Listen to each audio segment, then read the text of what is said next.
Good evening, ladies and gentlemen. Welcome to the next episode of Myths and Stories with your hosts, Smithborn and Zoriels. Tonight's episode is the Book of Sorrows, Part 5. Take it away, gentlemen. Now with new and improved audio, I'm here for your pleasure. Now with new and improved Zor. Yes! Zor got a new headset and he is absolutely loving it. Though he doesn't know why he's talking about himself in the third person. Um, Maybe that's what happens when you buy a new headset. Yep, just mysteries of the So universe. yeah, Mysteries of the Universe, just like Star Pony. Yes. Um, so, or as the Borderlands community knows him, Butt Stallion. Butt Stallion. I love it. As soon as I told somebody about it, they were like, "Oh, so you mean butt stallion?" And I was like, "Oh my god, that is just like Yep. nobody's gonna even let that go now." Nope, that is very much a thing. It is. So we're on part 5 Yeah. of Books of Sorrow. These are some deep books, man. You weren't kidding when we started this thing 5 weeks ago, and you were like, "Hey, this is gonna be a mini series. This is gonna be more than just like an episode or two." And I was like, it's fine. There's only like 5 books. We'll cover like 2 books a night. It'll be fine. Ha. We barely cover half a freaking verse a night. This is yeah, is Oh, so very accurate. So I learned some interesting things about this grimoire book, actually. Oh. So well, there was a couple things. I guess I should preface this with that there has been some reports that have come out from IGN of people that were previously mistreated during their time at Bungie, which is not cool. One of those people that had just a very sliver of experiences that others were reporting was Mylan from Mylan Games, who is the one that curated the lore books 1 through 3. And he spoke about his experiences in a video that he put out that I highly recommend people watch just to be aware. However, to get off kind of the heavier topic there, he also in that video explained some of his rationale behind how he structured the lore books, the lore grimoires, and what his intentions were when he created the first one, and why he included the grimoire cards that he did. And I thought that was really interesting insight, and can kind of help give some perspective as to what his intention was for people when they were reading through it. And this was the author of the Grimoire books, not the actual lore itself, right? Correct. So he, Mylan or Matt is his name.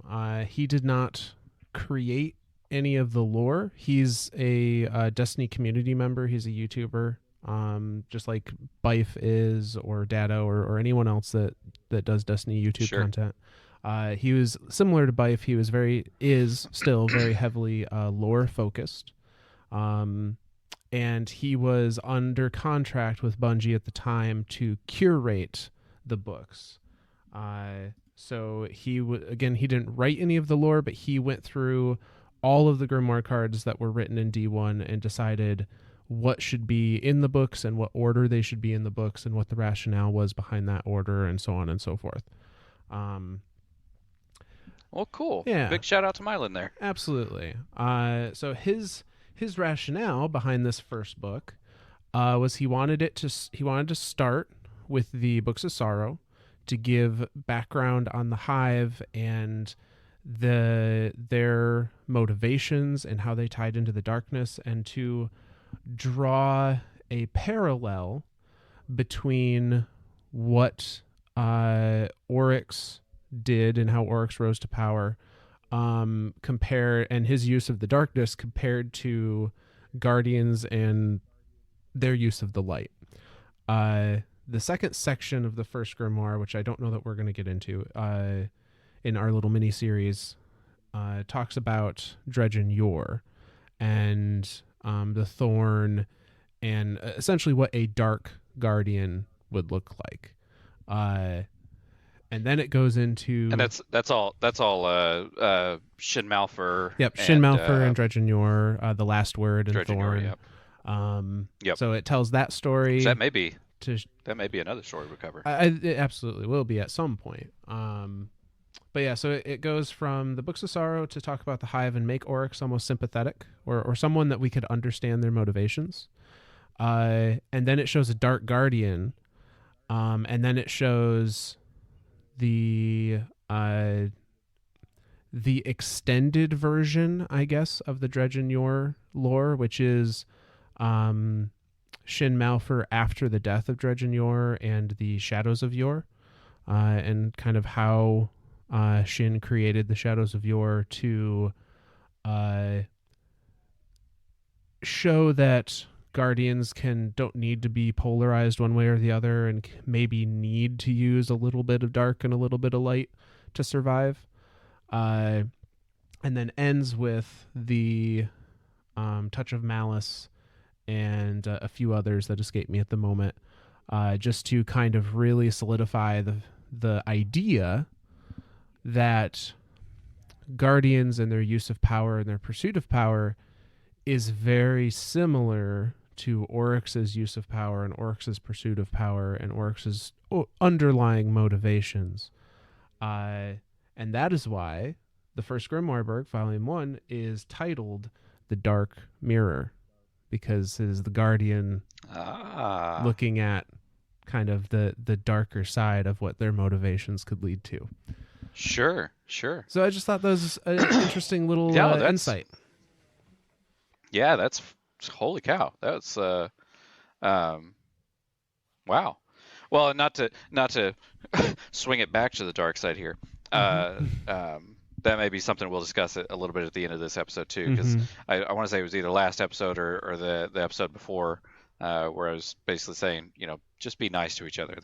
Just because it's Christmas doesn't mean that you have to be nice to each other once a year. Be nice to each other all year long, and all the celebrate devs and creators and everything. So yeah, we may we may have a little bonus episode at the end of this one that's covers a little bit of a darker topic, less of a lore and more of a real world issue. Yeah, but for we are at book. Yeah, for tonight. Verse. Book.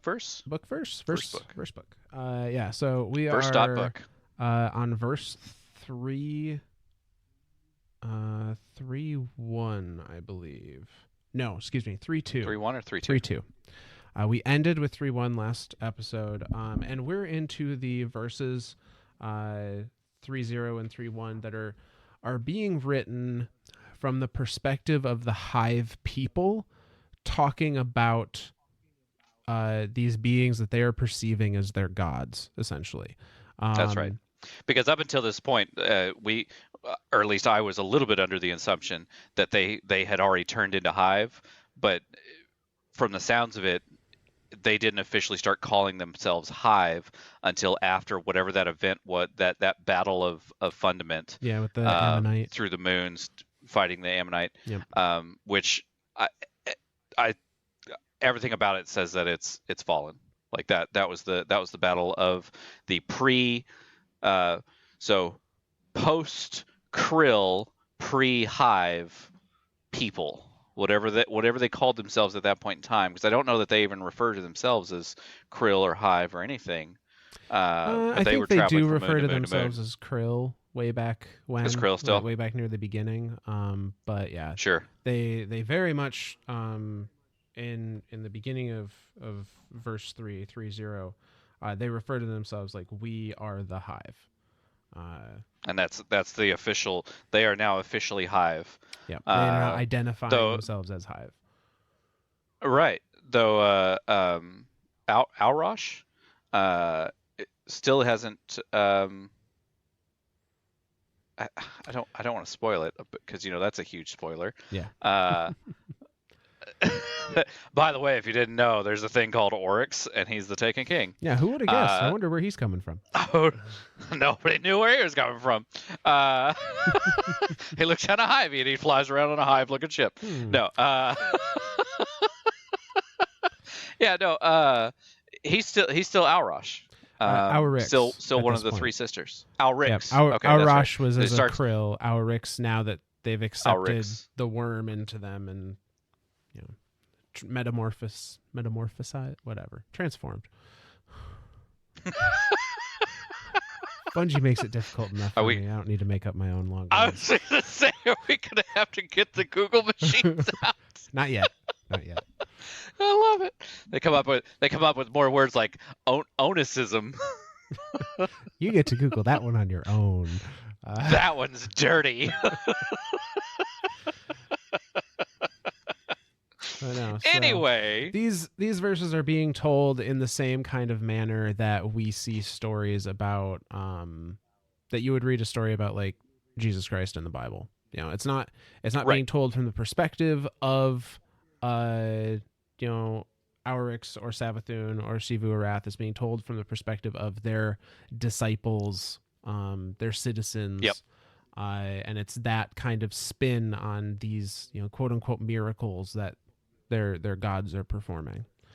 And it's interesting too that we, because last time we even compared it to being a religion, and it's like this is very much like the books of the Hive. Like when it's called the Books of Sorrow, it's very much as a Bible, as a this is the gospel according to Oryx, disciple of Oryx. So it's like it's interesting to me the parallels that are able to be drawn there.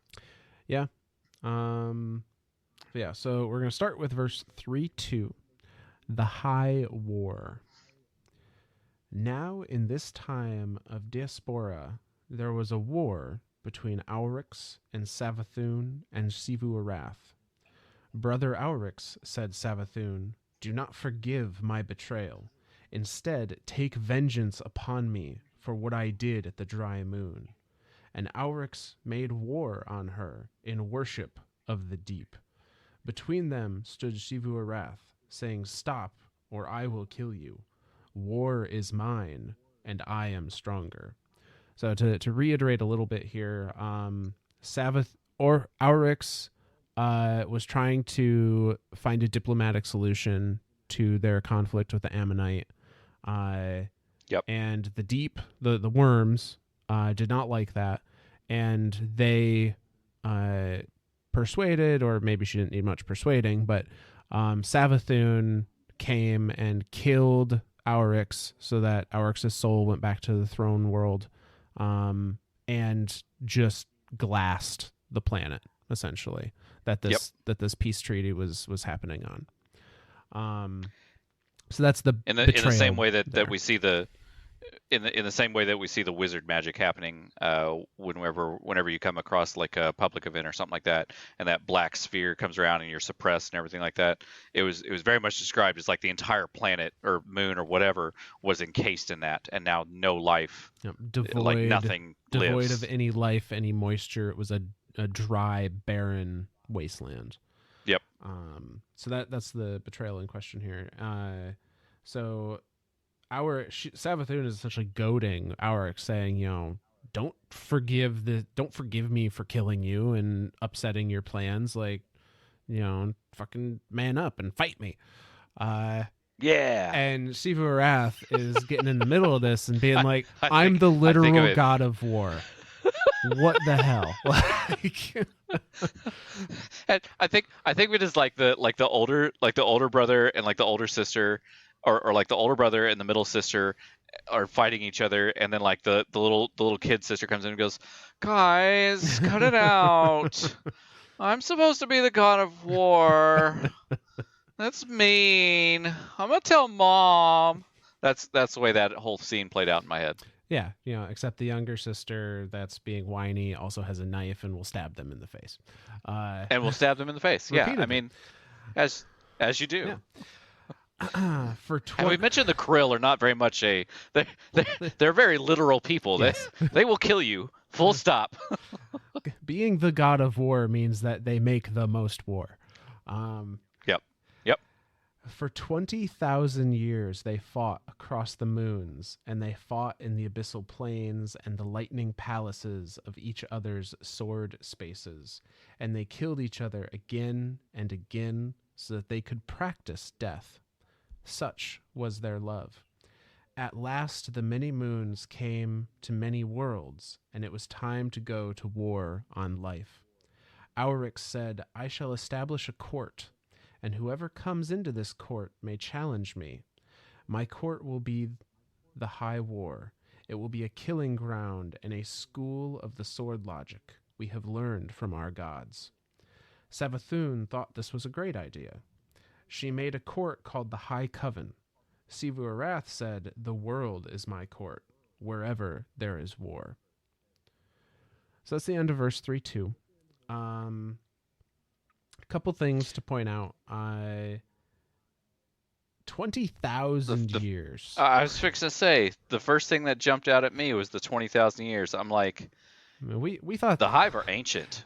We thought the 100-year war was long. Like, right. Like when we tried to establish it, I mean, we talked about Guardians, or people during the Golden Age tripling their lifespan to 300, and we were like, holy cow, man, how did they do 20,000 years? Now again, this is still written as a verse, yeah, from a disciple's point of view, right? Like 20,000 years may not have been 20,000 years. Although I do think it makes sense, because if we think about it, what they were doing, or what's being described as them doing, and I do think this is mostly true, is that they were taking the moons of Fundament that they had conquered and were using them as spaceships by just hurtling these moons through space to other planets to go conquer. And we know the Hive have things called war moons, which that's exactly what they are. The Hive are currently in the process of trying to turn our moon, Luna, into a Hive war moon, which is just a giant former planet or former moon that is a Hive, spaceship. A Hive anthill, essentially. It's a Hive spaceship anthill. And it sounds like that's essentially what they did with Fundament's moons, probably the very first Hive moons, or war moons, were Fundament's moons. And if you think about how long it takes to travel across space, we measure that in light years. It's not unreasonable that to reach whatever the next planet is, that it truly took thousands of years from Fundament to wherever. I used to have it memorized. It's like 3.18 times 10 to the 8th meters per second. Sounds close enough to me. But yeah, God damn it, Google. I mean, it's one of those things where it would take us a number of years just to get to Mars, right? On a typical spaceship. Right. And so approximately 4 to 6 years to get to Mars. Yeah. So like if we're talking another solar system, to travel from Fundament to wherever the next planet 20,000 years may not be an unreasonable time. Yeah, that may totally be possible. Yeah. And they're immortal, so they don't care.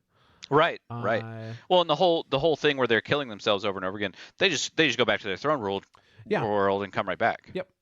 And that. So it is a literal. They are literally killing themselves or killing each other over and over and over again using sword logic. Basically saying, once I kill you, I've now become stronger. Once you turn around and kill me, now you've become stronger than even you were before because you've bested me. And so now it's this. They're trying to build up that power cycle of. And I killing. And I think what was happening from building this power cycle is they were, every time that one was beating the other and becoming successful over the other, like as soon as one of them overcame what was the strongest one, they were now making themselves even stronger. And so I think they were, they like to use this term in a couple different places. Like they were honing the edge of the sword logic by having war games, essentially. And, they can't die as long as they're not killed in their throne world. And it's saying that they were practicing death. They were becoming familiar with the, how their throne worlds work and like how their souls work and how they can reanimate and all of the things that surround Hive God, like dying and coming back is what I'm assuming, is it gave them time to figure all that out. The other thing that's interesting here is they talk about the courts. So Oryx I was curious has about this the too. court called the High War, um, and Now these aren't places. These are well, like I think maybe they are. Um, so the way I was seeing it was like the court of King Arthur, right? Like King Arthur's court was literally a court of people. Like you had the Knights of the Round, you had the God, I can't remember the anyway, but it yeah, basically like some type of structured hierarchy. yeah. So there is absolutely that way to read it, and that may very well be the case. The only thing that makes me think that it might be referring to a place, although it could be both, honestly, Right, is that right. the dreadnought literally has the court of Oryx as a place you can go. Yep. And And but it's interesting because it's well, and I started to say, well, it's interesting that it's called the Court of Oryx, but it could totally be called the Court of Oryx because Oryx is an Oryx right now yeah, in the point of time in the verse. So what is Oryx's court referred to as? yeah, Oryx's court is referred to as the High War. And it's described as it will be a killing ground and a school of the sword logic. So what I'm wondering is if Oryx is saying there's the court of Oryx, the place, and those that are like a gladiatorial area Yeah. essentially, and those that are Yes. successful then become part of the higher Part of like the the court of hierarchy Oryx. Yeah. Yeah. of the king. Um, I like that. I like that. Savathun, on the other hand, also has a court, which she calls the High Coven. By nature of having the word coven, I would assume it's made up of witches. Um, Yep. I don't know that we've seen anything to do with the High Coven in game, though, which, I don't think so either. especially with Savathun being a primary character at the moment and in the near future, I really wonder if whatever this High Coven is going to play a role. I definitely think we'll see something in Witch Queen for sure. Mm-hmm. Because the fact that we're going to her throne world, which now that we have the new teaser Yep. trailer, which we can cover a little bit at the end of this as well. Mm-hmm. I definitely think that part of that throne world, we're going to see her court or her coven or whatever. Yeah, I don't think that she would have done away with it after having it for 20,000 years, right? Like, No, I think it'd be too big of a resource for her, sure, and absolutely. we know, or at least it can be surmised, that some of her previous like brood that were under her control, view her as a traitor and have Yep. abandoned Savathun to go be a part of Xivu Arath's brood. Um, Yep. but I wouldn't be surprised if some others are just going to follow her because they either Sure. think she's right or they think she's going to be, they're betting on her as a winner kind of thing. Absolutely. So, the High Coven could very easily be a bunch of witches that are still loyal to her, even if she leaves her worm and the dark behind. So yeah, it just That's an interesting concept too. The thought that there are worm-born hive that are still very much hive-like and they're I almost think of Savathun as a not just a political leader, but even like a religious leader. yeah, Um, as a matriarchal figure. yeah, and for her to sit up at the top of the food chain and say, "I'm casting off my worm," and all of these disciples and followers below her that are just like, "Huh, Well, that's cool." I think she could very easily twist that into I'm sure there's other hive that are like, man, I really wish I Oh, didn't have to feed absolutely, this fucking thing all the goddamn time. absolutely, absolutely. And she could even throw a twist on it via sword logic, I think, and play to that perspective and be like, I am now Oh, stronger than the worm gods. I have overcome the word I have gods overcome I have through my beaten the cunning. Wormguard. Oh man, So she could appeal to That's- that, that side of things as well. I like that. I like that. Man, you always come up with the coolest fucking theories. I like that. I really like that idea. Because that would totally play into the idea of the sword logic, right? Mm-hmm. And it would God, that you're good. Now, All right, continue. Yeah, I don't think Savathun believes. She believes the sword logic holds power, but she very clearly does not believe that it's like the end all be all way to go. Yep. But I could see her playing that angle to manipulate those that are still, subservient to the sword logic. Sure, absolutely. But yeah, so verse 3:3. Now this, we're switching perspective again. This appears to be, I believe, from the perspective of Oryx, although I don't think it states specifically. So this is fire without fuel. I killed my sister today. She came to this star to oversee the extermination of all life here. The Xivu are a strong power, and their fleets protect 4 nearby stars. As herd animals, they are loyal and stubborn, but they do show grace. For millions of years of evolution, the Xivu have been infected by a virus so insidious that it wrote itself into their genome. The virus compels them to offer their limbs for amputation by enormous sessile jaw beasts. They venerate these beasts and treat them as gods. The virus converts Xivu cells into eggs from which strange crawling things pupate to live within the jaw beast gut. In return, the jaw beast extrudes sweet nectar for the Xivu to drink, and they have brilliant visions. Savathun and her broods have liberated the Xivu from jaw beasts, and indeed from existence. But as they chased the Xivu Ark ships, I stopped in to vaporize my sister's warship and a few of her underlings. I want to dwell on the ruins a while and punish Savathun for failing to guard her flank. They are like us, these Xivu, bound in symbiosis. I feel joy and sorrow. I feel them as titanic things because I am larger than my body. My mind is now a cosmos of its own. I know more joy and more anguish than the entire Xivu race could ever experience. Sorrow, because we have killed so much, 18 species this century alone. And joy for the same reason. Joy that we have put down these blights, scoured them away and left the universe clean, ready to move towards its final shape.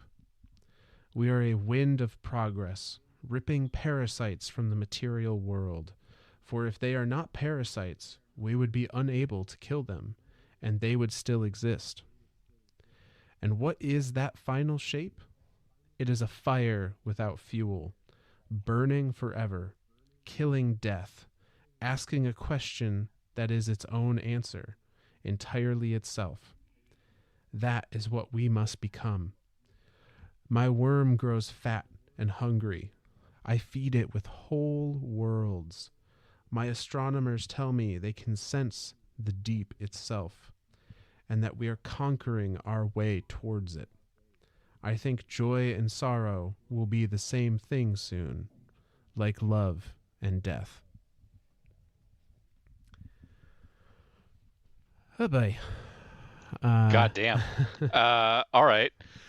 Whew. Okay. So, shit. Where to start? So it's, even They've amongst obliterated 18 species this century. in 100 years. This century. Just within the 100 years, they've obliterated 18 species. Yep. They're nothing if not efficient. I guess so.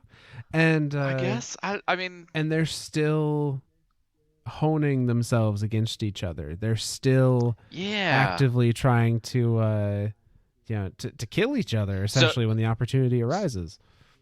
I was trying to say, so first, so this could either be either one of the sisters. To me, it could either be Aurash or Xivu Arath. I think this is Oryx. I lean more towards Aurash. Yep. Yeah. Sorry, Oryx. I keep whatever. No. Well, specifically because they mentioned their mind is now a cosmos in and of its own. Like, yes, Oryx was for discovery, for the knowledge. Yep. Xivu Arath was and just the fact that he shit. wants to sit and dwell on these ruins. Yes. Yeah. Like that to me says he wants to learn. He wants to know more because they were very similar type of species. The other side of that is, protecting Xivu Arath's flank. So that to me says a little bit protecting Savathun's flank. Savathun didn't protect her flank. Yep, and he wanted to teach her a lesson. Mm-hmm. That to me was like that was a little bit of Xivu Arath in there, but it could also be thought of as like, well, the strategy of war is also knowledge. I think that's certainly part of it. And they say at the end here, I think joy and sorrow will be the same thing soon, like love and death. Their expression of loving their siblings is literally to kill them. It's killing them. Like that. Absolutely. 100%. Those two things are intertwined at this point. So. And it's because of the sword logic that those two things are intertwined. Yeah. They are making their sisters better, and they are showing how much that they care for their sisters to make them better by killing them, thus making themselves better. Then the sister's coming back and killing the other sister. Mm-hmm. So it's that cycle there, that it's that power cycle that just in one hand you would think it would grow infinitely, but then there's the worm's hunger that you have to think of at the same time. Right. Like there's no way that power cycle can continue forever. Yeah. And it's one of those things where it's like they know by the sword logic that only one of them is going to see the end. Right. Only one of them can end up being the strongest. Yep. By very nature of the sword logic, only one of them can survive. Yeah. It's not even a question of like, well, maybe they'll survive as a whole, or maybe they'll survive as a troop, or whatever. No, by the very nature of sword logic, only one thing, and I think that's important to note too. It's only one thing can survive. It's not one species. It's not one world. Right. It's not one galaxy or anything like that. It is literally, there will be a single being at the end of the world, and that being, or at the end of the universe, mm-hmm. and that being will be the strongest being by very nature of being the only thing left. Yeah.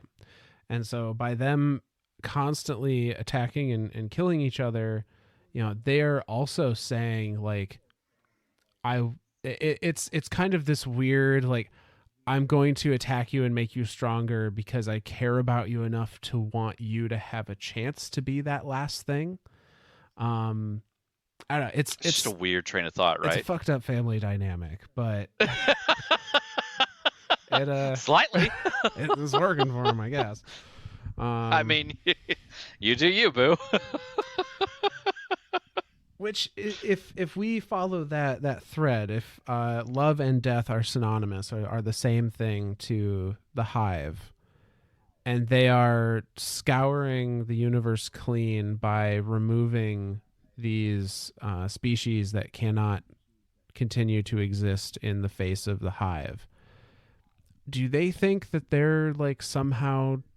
I guess they do. They think they're doing a good thing. They think 100%. They are like showing love and support to these species that they're getting rid of. By snuffing them out and having it's funny because it's very much kind of like the Thanos mindset, right? Mm-hmm. Like the world is, or the universe has been overabundant, or has been overplagued by species and things. So in order to ratify that, in order to correct that, it's easier to cut out half of the people of the universe than it is to double the amount of resources available. Yeah. Only instead of half, it's 99.999999% in this case. Yeah. Yeah. Yeah. No, that's mathematically that is very true. Yeah. So that leads us to verse 3-4, titled "The Scream," and this is from the perspective of Oryx. No, Savathun, Xivu Arath, my siblings, we are betrayed. We will never live eternal. Our might shatters entire species. We inhale the smoke of their burning. This is our compact with the worm, our god. The worm makes us mighty. But as we wield this might, our worm's hunger expands. If we fail to feed it, it will devour us from within. We have exterminated 306 worlds, and now I am certain. My worm's hunger grows faster than the might I draw from it. We are bound by our covenant to obey our nature, eternal search, eternal cunning, eternal conquest. But as we do this, my siblings, we feed our worms, and the more we feed them, the hungrier they grow, faster and faster. Soon, my siblings, we will be so mighty and our worms so hungry that not with all our might could we possibly feed them, and we will be devoured. What can we do? So Oryx has, a little too late, figured out Had a rep. how this is Only kind of took a him raw deal for 318 them. species and planets, and no, sorry, 318 planets, Yeah. which is God knows how many species. Right. Like Right, you know. billions upon billions upon billions of species have been eradicated from the universe. Literally, no longer exist in the universe. Yeah. And now they're like, hey guys. Maybe we should have read the fine print on that contract. Yeah, did y'all read line like 17B? I mean, I read 17A, but I thought y'all read 17B or something like that. I don't know what's going on. Yeah, so yeah, no, that's, yeah. So the Too little, too late type thing. Yeah, the hunger grows exponentially, to the point where no matter what, eventually, their worm is going to eat them. Presumably, I am assuming this is the worm god's plan, and at the point where they reach that peak of might, that like they are so powerful that it is literally impossible to feed their worm, that the worm that comes out is just a new worm god. It has accumulated the amount of power that it just is another worm god at that point. Now there's a theory for you. So maybe that's where the worm gods came from in the first place. I don't know about that, but that might be their manner of, evolution, their manner of producing, of having offspring. I mean, if you're an immortal being, there's literally no reason for you to have offspring. You will live forever. There's nothing to pass on. You will consume everything. Like by very nature of being immortal, there is literally no reason for you to have offspring. But if at some point in time, those worm gods were like, well, as nice as eternity is, we want offspring, or we want to continue. I mean, this would very much. I mean, I was thinking of it from the other way. I was thinking of it like the worm gods would finally come by and go, "Oh, hey, guess what? Contract fulfilled, sort of, or you can't fulfill your end, so we're just going to consume you, and thus be the stronger of the being." But I like the idea of the worm coming out as like a new worm god. Yeah, like that to me is a very, I like that idea. So, reading the next entry here, 3.5, I don't know if we actually need to go over this one. It's essentially the TLDR is that this is from the perspective of one of the species that the Hive invade, and it's just kind of them seeing that the Hive are coming and their defense systems like powering up to deal with them. It dates the spacecraft that the Hive are in, the spacecraft's construction, as being 24,000 years old. Holy cow! So that just kind of, confirms that.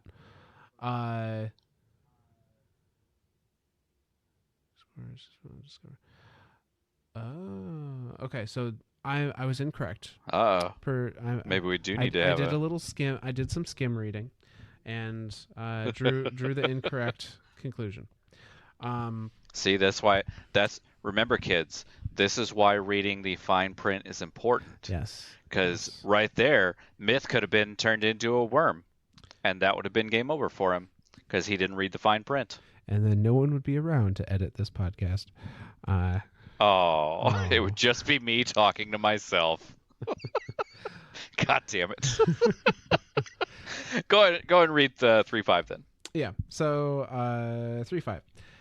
Attention. Perimeter security units attend. Stand by to assimilate new imperatives. Gland 60 proof assimilation liquor or face immediate non-compliance taxation. The Daka'u Ministry of War is now online and true. In radial year 989 Groove 3, our clients in the Daka'u nest salvaged an interstellar spacecraft. Hull isotopes date the craft's construction as 24,000 years ago. Around the same time, the fundament system dropped out of contact with our amiable ecumene. I'm just going to assume that's like some kind of space council based on the context. Yeah, no, we got some heavy words in this one. Yeah. Mercenary explorers, disposable class, discovered an organism frozen in stasis deep within the hull. She claims to be Tauix, member of a proto-hive species. During debriefing... Sorry, I wasn't ready for that. Continue. During debriefing, she provided records of the fall of the Ammonite civilization and vital intelligence about the motives, biology, and leadership of the Hive. Over the past century, perimeter security units have failed to halt Hive incursions on 17 separate worlds. All species face extinction. Decapitate, defer, promote Daka'u strategic Dika for victory against the Hive. Identify supreme Hive leadership organisms, Aurash, Savathun, and Xivu. Target these entities with maximum theater overkill. Prosecute targets whenever they manifest. Hive cohesion will crumble. Total victory over the Hive will be achieved only by clean sweep genocide. End transmission. So I wasn't ready. Was that your aha moment? Yes, that was my aha moment. I was like, oh, Holy okay, they shit, found the Hive, fucking whatever. I'm like, oh Tauix. wait, that's not the Hive They didn't I thought. find the Hive. They found one of the last remaining krill, frozen in stasis. Frozen in stasis in a 24,000 Now year this old isn't. spacecraft. Now this isn't stasis in the sense of darkness stasis. This is literally like a cryopod type thing. Like this isn't. That's how I'm reading it.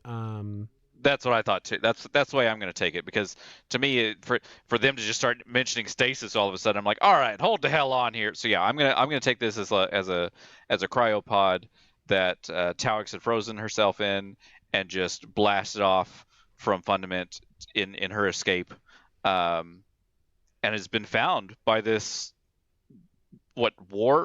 high war. Everything about this makes it feel like they're like the owners of the universe. Yeah, so right, they refer to themselves as the Daka'u Ministry of War, and they have security units within their army that have fought and failed to halt Hive incursions on 17 separate worlds. So yeah, it sounds like they're like the Galactic Federation of this universe, this galaxy, maybe, or solar system or something. So yeah, they're this group that's trying to defend this system against the Hive and are failing to do so. They know what the Hive leadership is from Tauix's information. or they know what they used to And be it's called, at interesting least. too. I was fixing to say it was very interesting that Tauix calls them by their original names. So even Tauix doesn't have a full understanding of what's happening to Mhm. them and what's happening as they are killing each other and creating this power cycle. Tauix is very much just like, well, the last I heard of them, they were Yeah. coming back to kick my ass because I kicked their ass. Yeah, So and I think that's the thing. here's the Tauix situation. doesn't know about the sword logic, or that they even have worms in them, or like how any of it works. Tauix just knows that they became powerful enough somehow to, kick down the door on the helium drinkers and then the ammonite. And I think Tauix just essentially took an escape pod from the ammonite homeworld and put herself in That's more and more what stasis, it's sounding like. and was trying to just Yeah, get as far as possible, and ended up just in the shoot off hands into space. of this group that's been I mean, battling the better them Hive. than the sisters. The Yeah. sisters that found her, they'd just killed her. Like they would have been, there'd been nothing left of the grill. I find it interesting that this group, though, has come to the conclusion that the only way to get victory over the Hive is genocide. Just clean sweep Complete genocide. Everything that is Hive must be killed. All across there's no surviving. There's no take prisoners and create peace. No, it's 100% death. It's the only way to stop them. Yep. That's a genuine mind-blowing thing. And especially there's a lot of things that we have to kind of like infer from this specific verse. Like we're kind of inferring that like this is like a great race of galactic people, and they're guarding their sector of the universe, and they've have mercenaries that are disposable units, and they've got their armies that then their scouts that aren't able to hold back the forces of the Hive, and for them to for something of that high of a not just a societal hierarchy, but even like an intelligence thing, right? Like to have the intelligence of having a universal defense network to come to the conclusion of, hey, genocide's the only way to stop the Hive. That's a pretty powerful thing. And they refer to this system of planets that they are guarding as the Ecumene, which I is in the reading, and I intentionally skipped it because I wanted to look up how to pronounce it. And I'm like 70% sure I'm right. Is it Ecumene or I've heard another way of it pronounced for some reason. For some reason, Ecumene is what's coming to my head, but or Ecumene. Yeah, that's right, people. We're trying to figure out the pronunciation of a fake freaking word It's that not Bungie fake. came up with. It's not fake. And Bungie what? did not make it up. God dang it. Now I am trying to see Here, I'm if thinking I can things find like out how to if there's like a pronunciation. Is it Latin? It is Greek. God dang it. Just like the II. All right. Okay. I'm going to do a callback to our very first or second episode where we were talking about the Glycon, and we were convinced that some intern there was obsessed with Greek mythology. The Bungie staff themselves are obsessed with Greek mythology.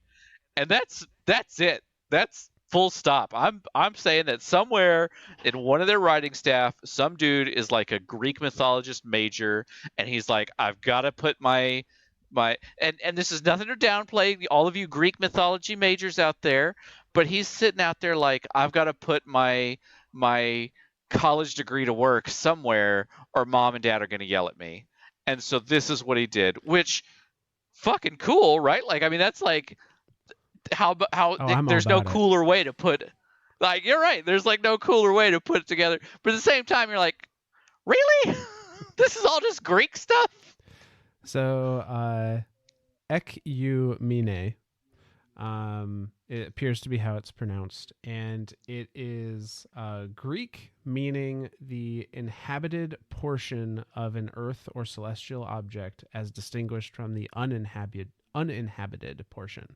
So they're essentially saying Basically, that, just put that on a larger scale, past the size of an Earth.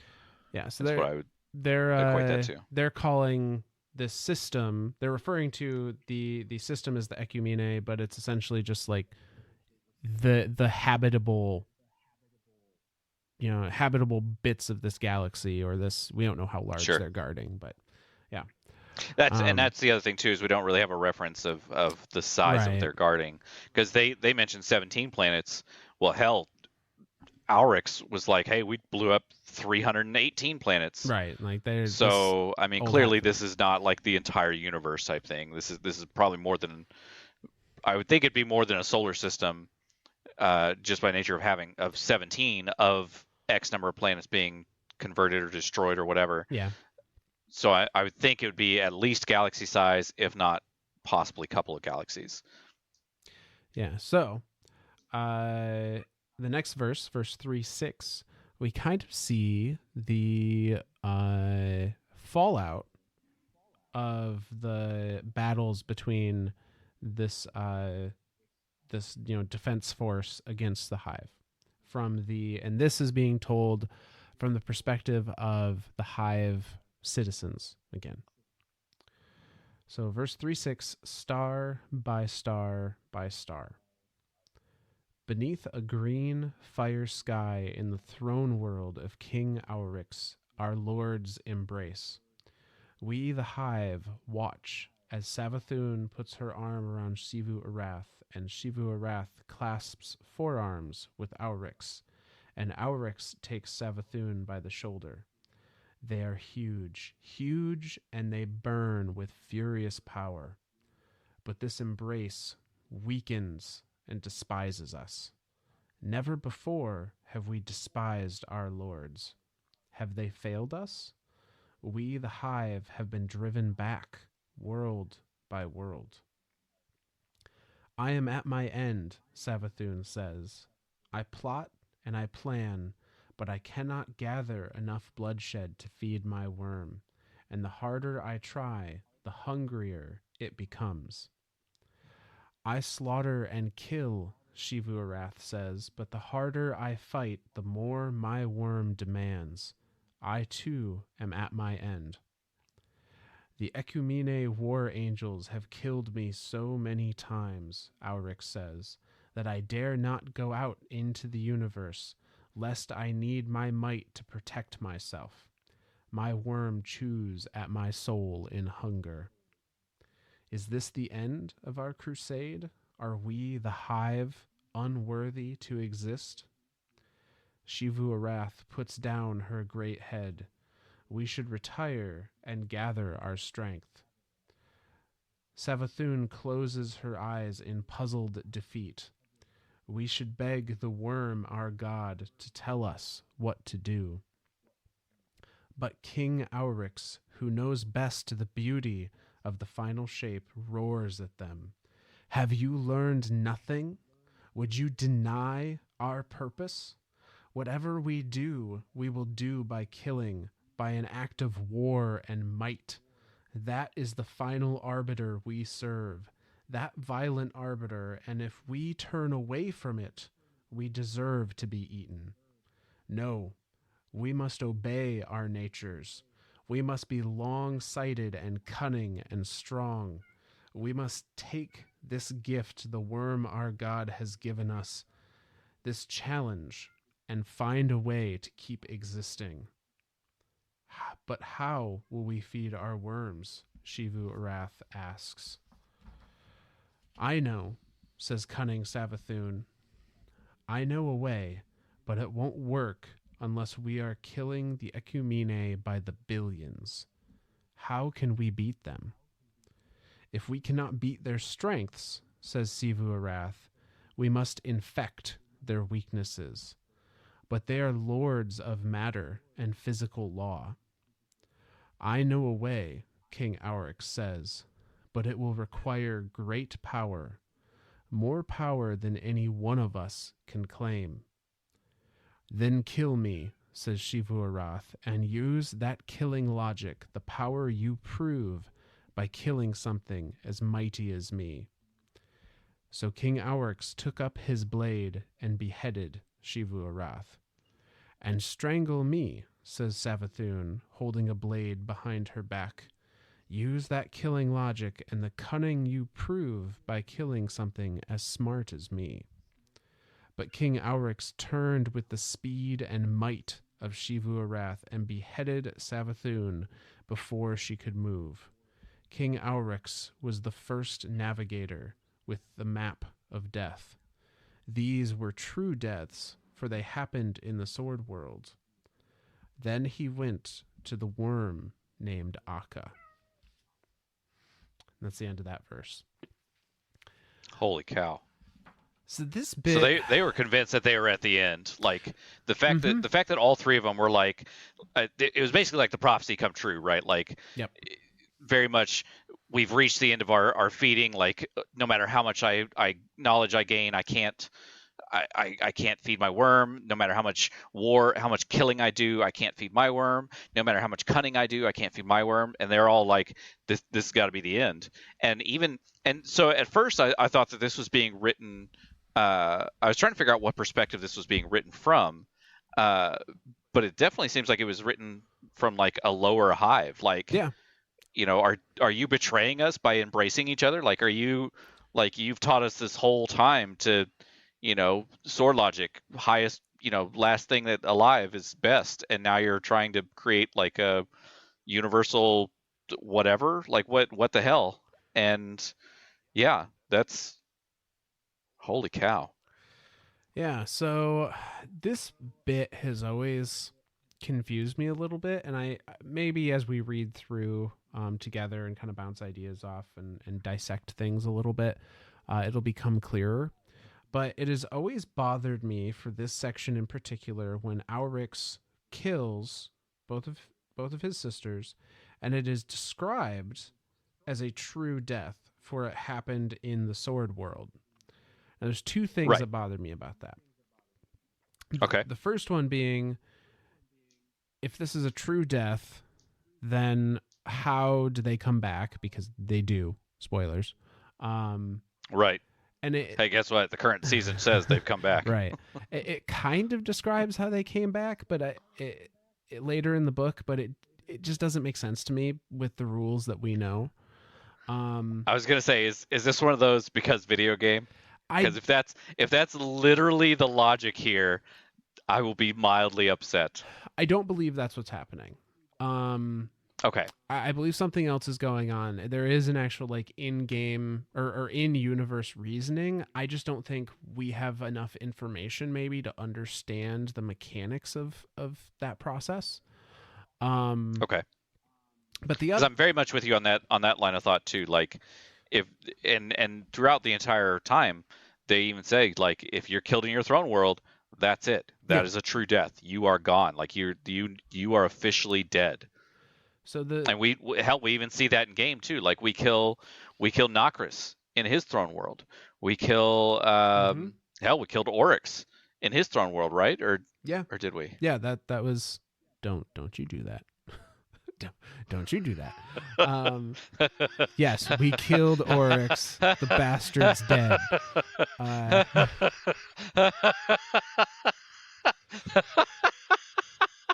Although if his sisters can come did back, we? Who knows? Who knows? Right? Oh no!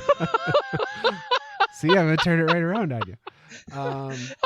He did it. I'm screwed. No, the other thing that bugs me about this particular entry and their deaths is it's described as a true death because it happened in a sword world.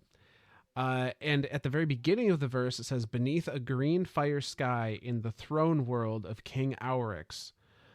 So that means they are not in Savathun's throne world or Xivu Arath's throne world. They're in Oryx's throne world.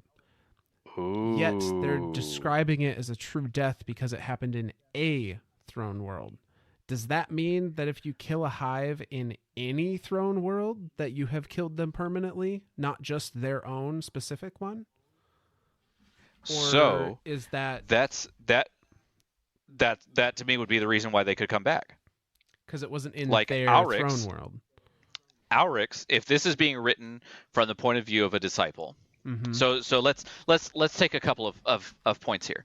Number one, if it's being written by the point of view of a disciple, the disciple only knows what the teacher is telling them.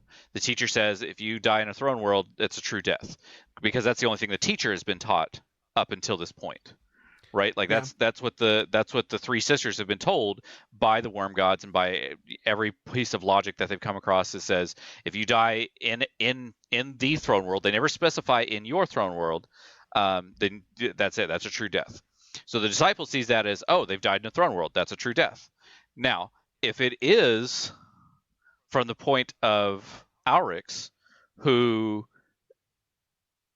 could possibly know, see, I don't even think that Oryx would know, because even he thinks it's a true death. If this is written a little bit from the point of view of Oryx, he is convinced that this is a true death. So I think this is more manipulation on the worm god's part, in that in order to truly be killed, you have to be killed in your own throne world. Because to me, if you're killed in somebody else's throne world, who the hell cares? Your mind is still gonna, or your soul or whatever, is still gonna find its way back to your right, because you built it. Like it's that ayat thing, right? Like it's so let it be written, so let it be done. Mm-hmm. That throne world is the reason you exist. And so to me, the only way to eradicate the person or entity that throne world is tied to is to kill them in their own throne world, so that way, in their own logic, in their own mind, they are dead. That would make a certain amount of sense. I think that's what I would say. We just need to keep this bit in mind to go back to and reference when we reach the part in the Books of Sorrow where Savathun and Xivu Arath show back up. Because spoilers, they come back. They come back. If you haven't been playing the current season, they come back. Yeah. So, but I think that's a really good idea, and I want to see if it lines up with the information that we're given later on, because I think it does from my just remembering. But yeah, I think there's that info would be my to point dig of view. into there. That's sure, absolutely. So that's I'm going to go with that idea, and that's going to be my. Even if later on they're like, because video game, I'm going to be like, no, fuck that. It's because of this, because this makes more sense. Making up my own reason. I'm going to make my own reason up, and you can't stop me. Yeah. Take that, Bungie. I defy your logic and make my own. No. So essentially, none of them have power on their own to overcome this Ecumene defenders and fight the hunger of their worm. So Oryx kills his sisters to absorb their power and become 3 times as powerful in one person. And then he goes to their worm, to the worm named Akka. Now remember, Yol is the king/queen worm. We're predicting is the king/queen worm. Akka, Zol, Er, and I think I got those right, are the 4 we're presuming to be sibling worms that were born under Yol in some fashion. When a mommy worm and a daddy worm love each other very much. Oh. All right, mind blowing. God, mind blowing time. You can't do that right after that. No. No, it works. It works. Trust me. So I mean, when a mommy worm and a daddy worm love each other, we know it works because there are baby worms. No, that's kind of the thread I'm going on. Okay, we theorized. Oh shit. We theorized that the worms reaching power maturity to the point where they were going to devour Oryx and Savathun and Xivu Arath was maybe their way of procreating, of having other worm gods come into existence. Okay. If Yol is the first worm and the progenitor of all other worms. Ooh. And we now have Akka and Zol and and Ire. Does that mean they have done this with the species before to get those 4 worms to come into existence? That's what I was getting at before. That's where I was like, I think that is where those 4 worms have come from something even more ancient. Mm-hmm. And that to me leads me back to the idea that Fundament was a prison. Yeah. I yes. Yes, all of that. That is what's leading me back to that. That's what there's and these are very very very very fine threads to tug on, right? Like, oh yeah, you can pick them apart and they'll just shatter in front of you. But if you kind of look through it and go, okay, well, we know that the worms eventually will devour the the thing that they are inhabiting, because of, by very nature of the sword logic and that worm logic, that it's and I don't know that it's worm logic more than anything. I think it is just sword logic. But by very nature of that, you will eventually reach a point where your cup is too full and they are drinking too fast, and you can't pour it fast enough to get them fed. And so they will just devour you as a whole, and then that we are theorizing that is the way that a new worm god is, quote unquote, born, because it's not when a mommy worm loves a daddy worm, apparently. Thank God we didn't look into that onusism. Well, I guess that would be onusism if it's just... I mean, as far as we know, they just the larvae just pop out of Yol, so like... with that very satisfying boop. No. Shit. Oh man. and we've de-evolved now. No. So if we go off of that logic, I and the fact that Yol is the one introducing the other worms, like, it very much seems that way. To me, it seems like we always thought of it as the idea of, like, the worms may not physically exist in the center of Fundament. Like, there could just be like a black hole or singularity or something there that they are projecting themselves through, because they're not fully understanding concepts of words and stuff like that. So we thought of them very much as like being of the deep. Very similar to the 9, right? Like, the 9 don't really... The whole reason they're using Zur is because they just need a body. Like, they don't know what a body is, so they've created this thing. And since that's the whole thing, we've theorized why Zur doesn't have a face, because they don't have a perception of what a face is. Right. And so they don't know what to put there. They just know that the face moves to portray, emotions or speech, so they're like, okay, just make it move all the time. Just make it wiggle. That's how it works, apparently. Yep. And then Zur's just up there going, wiggle, wiggle, wiggle, wiggle, wiggle, wiggle, wiggle, wiggle. No, that's not. No. Now he's just doing it with Star Horse. Like, Star Horse is standing next to him. It's theorized right now. That's it's theorized right now that Star Horse is actually in control of Zur right now, because every time you're standing next to him, he's like, my limbs are not my own anymore, like, or stuff like that, and it very much seems like Star Horse is in control now. Yep. Star Horse for Vanguard. I fucking love the dynamic they've created with the two of them, and it's so great. Because it's really like is Pat Sajak or Vanna White running the show? Well, Pat Sajak is just sitting up there talking. He ain't doing shit. Vanna's walking across the board, binging the letters up there.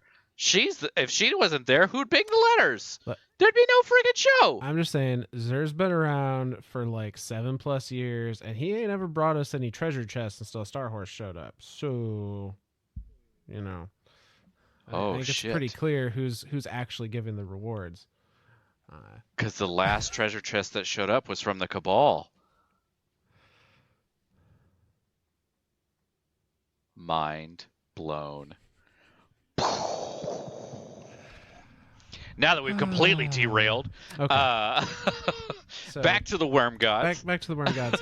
So all right. I do like that theory. There's these very thin threads that we can pull on to kind of come to this not necessarily correct conclusion, but Plausible. not a far-fetched. Yeah, Yeah. definitely a plausible conclusion. Like it by using the logic that we've been given so far to feed that forward. And I think that I like that idea. Maybe that is. Yeah. And then I mean, because we even talked about it before, the worm gods are immortal, and As far to as an we know, immortal, yeah. right? Like to an immortal, hell, what's 24,000 years? Right. It's, Like that's just a blink of an eye to them.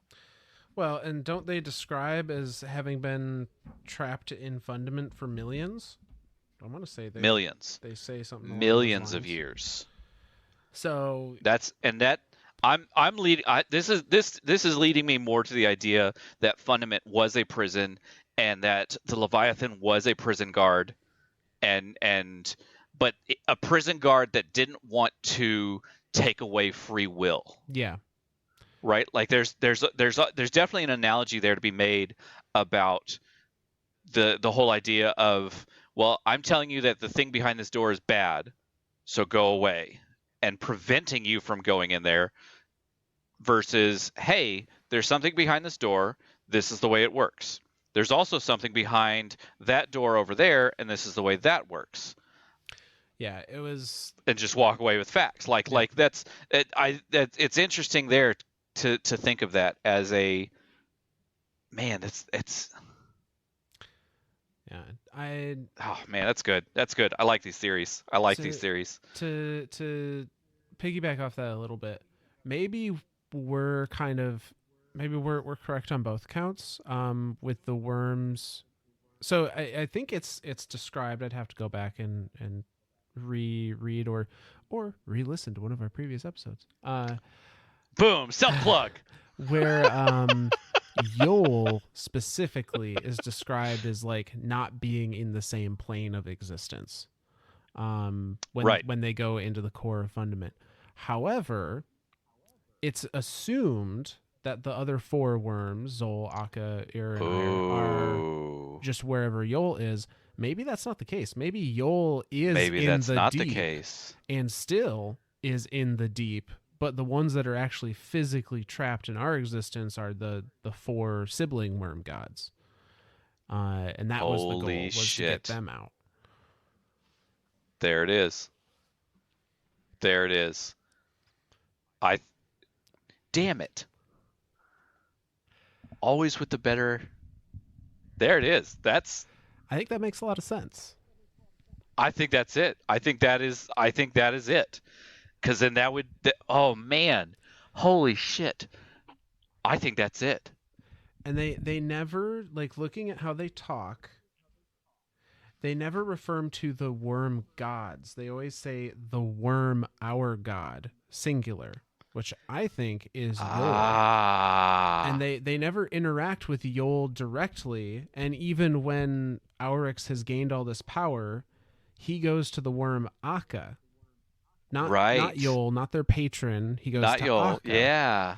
Maybe because Akka is one of the only worms that's corporeal in this reality. Maybe they literally can't get to Yol outside of communicating with him or through the singularity. Through the singularity or through the rituals that they've been taught at this point.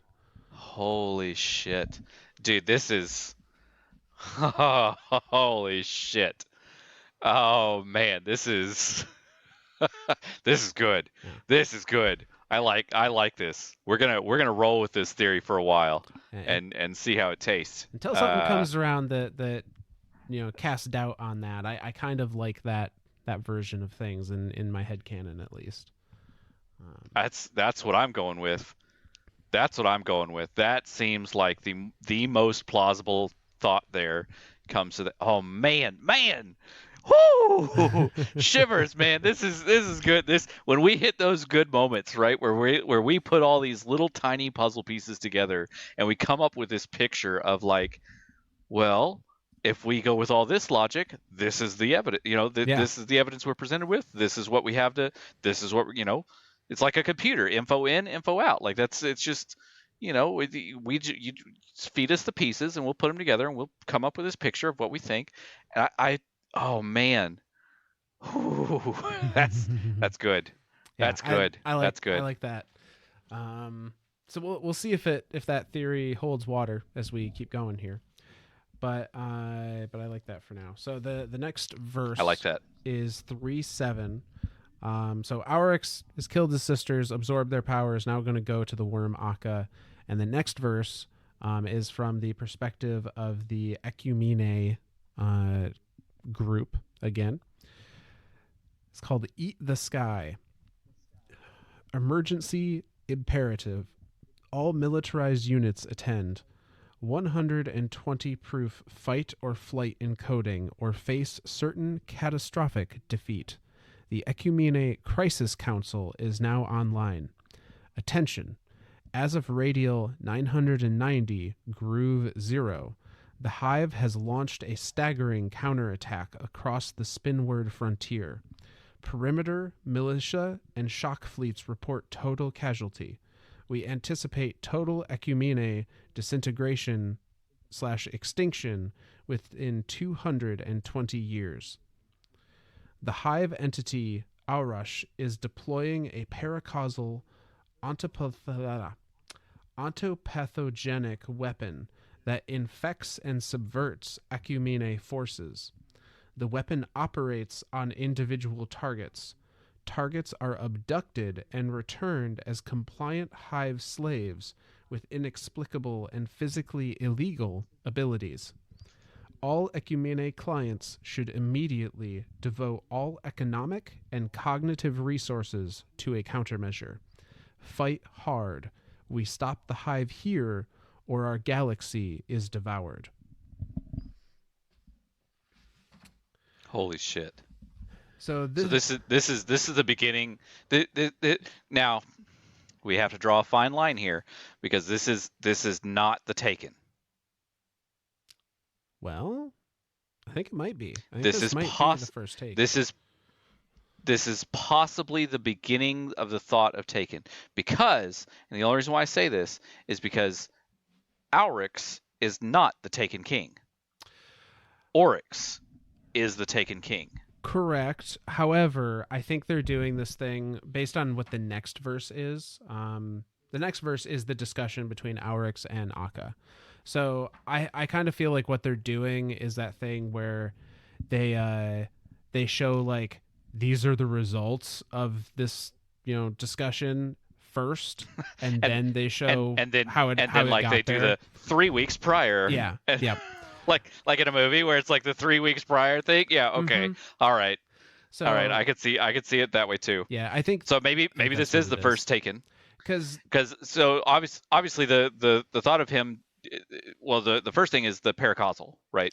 Well, yeah, paracausal, and I need to look this up because it actually shows up in a couple places. Not paracausal, I know what that is, but the ontopathogenic weapon, because that shows up in a number of areas. Would that be like the onto? Fuck, I'm gonna fuck this word up. Ontothologic weapon. I think similar, but not quite. As opposed to orthogonal. Guess what, guys? We found a word that Bungie actually made up. Get the fuck out! Damn it! Ontopathogenic or ontopathogenesis. The only results that show up for it are Destiny Grimoire cards. Of course. So I'm going to think of it as as kind of the beginning thoughts of the ontological weapon. So now this is something that we can try to break this down, right? In terms of what we think that this means. Well, there is a definition given. So from Bungie, ontopathogenesis is the power to infect one's existence. Interesting. And so they're saying a paracausal, so something that has a reaction, a reaction without a cause, that Yep.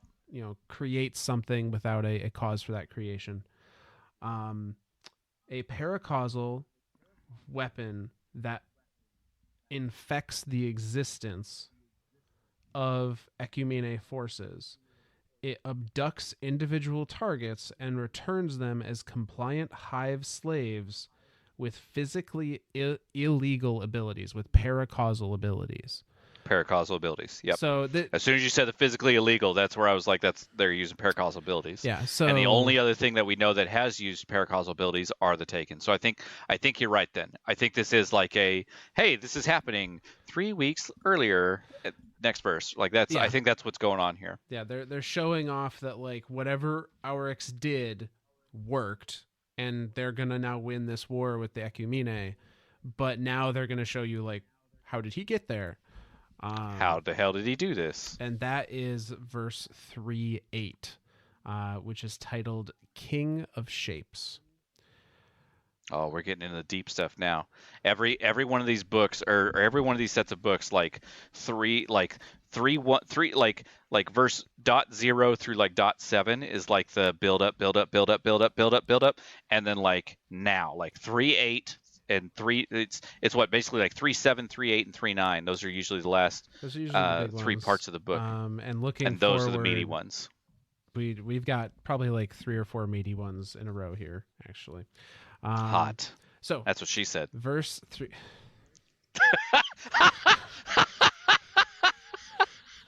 God damn it. God damn it. You knew it. You knew it as soon as you said meaty. Like that's maybe it'll slip under the radar. Maybe if I don't acknowledge it, he won't. No, sir. No. This radar is always active, baby. Damn it. Well, there goes demonetization. This just in. We have an opening for another co-host on the show. Shit.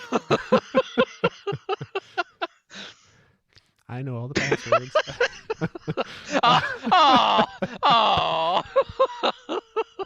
Oh. This is why I love you. You are the best. All right. So serious face. So serious serious face. Verse serious 3:8. Face. The King of Shapes. You couldn't even say it with serious no. face. All right. Verse 3:8. King of Shapes. King of Shapes. This is the coronation of Oryx, the Taken King. It happened thus. In the cold abyss of the sword world, King Aurash walked under a cloak of green fire. He walked through the sky, and the sky shuddered and froze beneath his feet. He walked until he found Akka, the worm of secrets, who was denying a truth until it became a lie. Akka, my god, worm of secrets, I am Oryx, sole king of the Hive. I have come to receive a secret. I want the secret power of the deep, which you hold. I give no secrets, said Akka, whose very voice was in code. No, said Oryx, you give nothing. Giving is for the sky. You worship the deep, which asks that we take what we need. Akka said nothing, because if it denied this truth, the truth might become false. But you gave us your larvae, the worm, said Oryx, and that is why the worm devours us now, because it was given, not taken. So I must take what I need from you, although you are my god. Said Akka, you have not the strength. But this was a lie. Oryx had killed Savathun, his sibling, and Xivu Arath, his sibling, and he had the sword logic of killing them. Oryx, the first navigator, set upon his god with his sword and his wounds, and cut Akka to pieces, and took from those pieces the secret of calling upon the deep. He wrote this secret on a set of tablets, which he called the Tablets of Ruin, and he wore them about his waist. Then Oryx said, "Now I may speak to the deep, the beautiful final shape. I will be king of shapes. I will learn all the secrets of our destiny." His speech to the deep is not recorded here, but it is known that he returned, and he said, "Now I am Oryx, the taken king, and I have the power to take life and make it my own." Then he went out into the universe and fought the Ecumene with his tablets, and the worm, his god, was pleased. There it is. Whew. That's the moment. So this is the official beginning of Oryx, the Taken King. This he is the came up to Akka. Mm-hmm. Yep, coronation. Yep.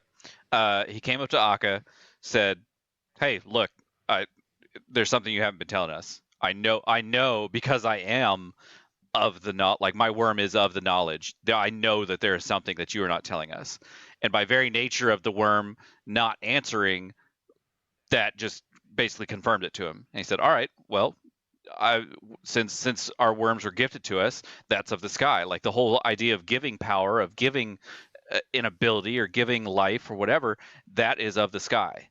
Well, we don't worship the sky. We worship the deep, and therefore we have to take in order to gain what we need."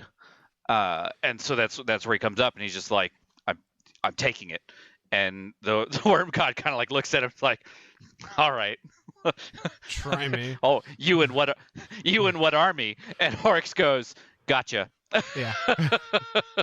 And so he kills him, and thus, by nature of killing him, uses the sword logic as a taking force, but it even says we have no idea how he learned this, how he learned the ability to take. We just know that because of in doing this, he was able to commune with the deep, and the deep somehow taught him how to take, and that's where the origins of the Taken come from. Yes, the Taken are specifically from the power to take is specifically from or taught from the deep, the darkness, the entity. The entity. Yep. And so, which is what we keep leading. We keep thinking. I say we. I know I'm definitely of the mindset of this. I think that at some point in time in Destiny's future, one of the darkness powers that we will gain will have something to do with Taken. I don't think that we will. I don't think it's going to be a direct mirror of it. Like I don't think we're just going to walk around and go, "Hey, whoop! Now I've got 5 Hive fighting for me. What up, bitch?" Yeah. I don't think that's how it's going to be. I think it's going to be something similar in the thought of like, maybe as you're using your abilities on something, it will be a quick, maybe a quick thing that happens where like it renders them, useless for a little bit or something. I don't know. Like this is all just complete speculation, but I do think that because that power was learned directly from the deep, and we take our ability of stasis from the deep, and again, we have 3 ways of describing the deep. We have the deep, the place, deep, the entity, and deep, the tool. I think that the deep, the entity, who lives in the deep, the place, will teach deep, the tool, to anything that it sees fit to teach to. And so, by very nature of taking for Oryx to kill Akka, to kill a god, like that's I think that's a big thing to be stated. To kill a worm god and take from it, right? Not it like when I said you and what army, it wasn't an army. It was literally just him. He just said, "No, I got this," and just goes at him, and boom, worm god dead. And so by very nature of that, the deep, for whatever reason, found him worthy I say for whatever reason, we know the reason. It's because of sword logic, because of the thought of sword logic. Oryx has now proven himself stronger than a god, thus being thus not being able to control godlike powers, but thus um, having the ability of being granted godlike powers. And it's an interesting idea. So he kills Akka, takes all of Akka's secrets, writes them on these tablets of ruin, uses those tablets to commune with the darkness, the entity. Yeah.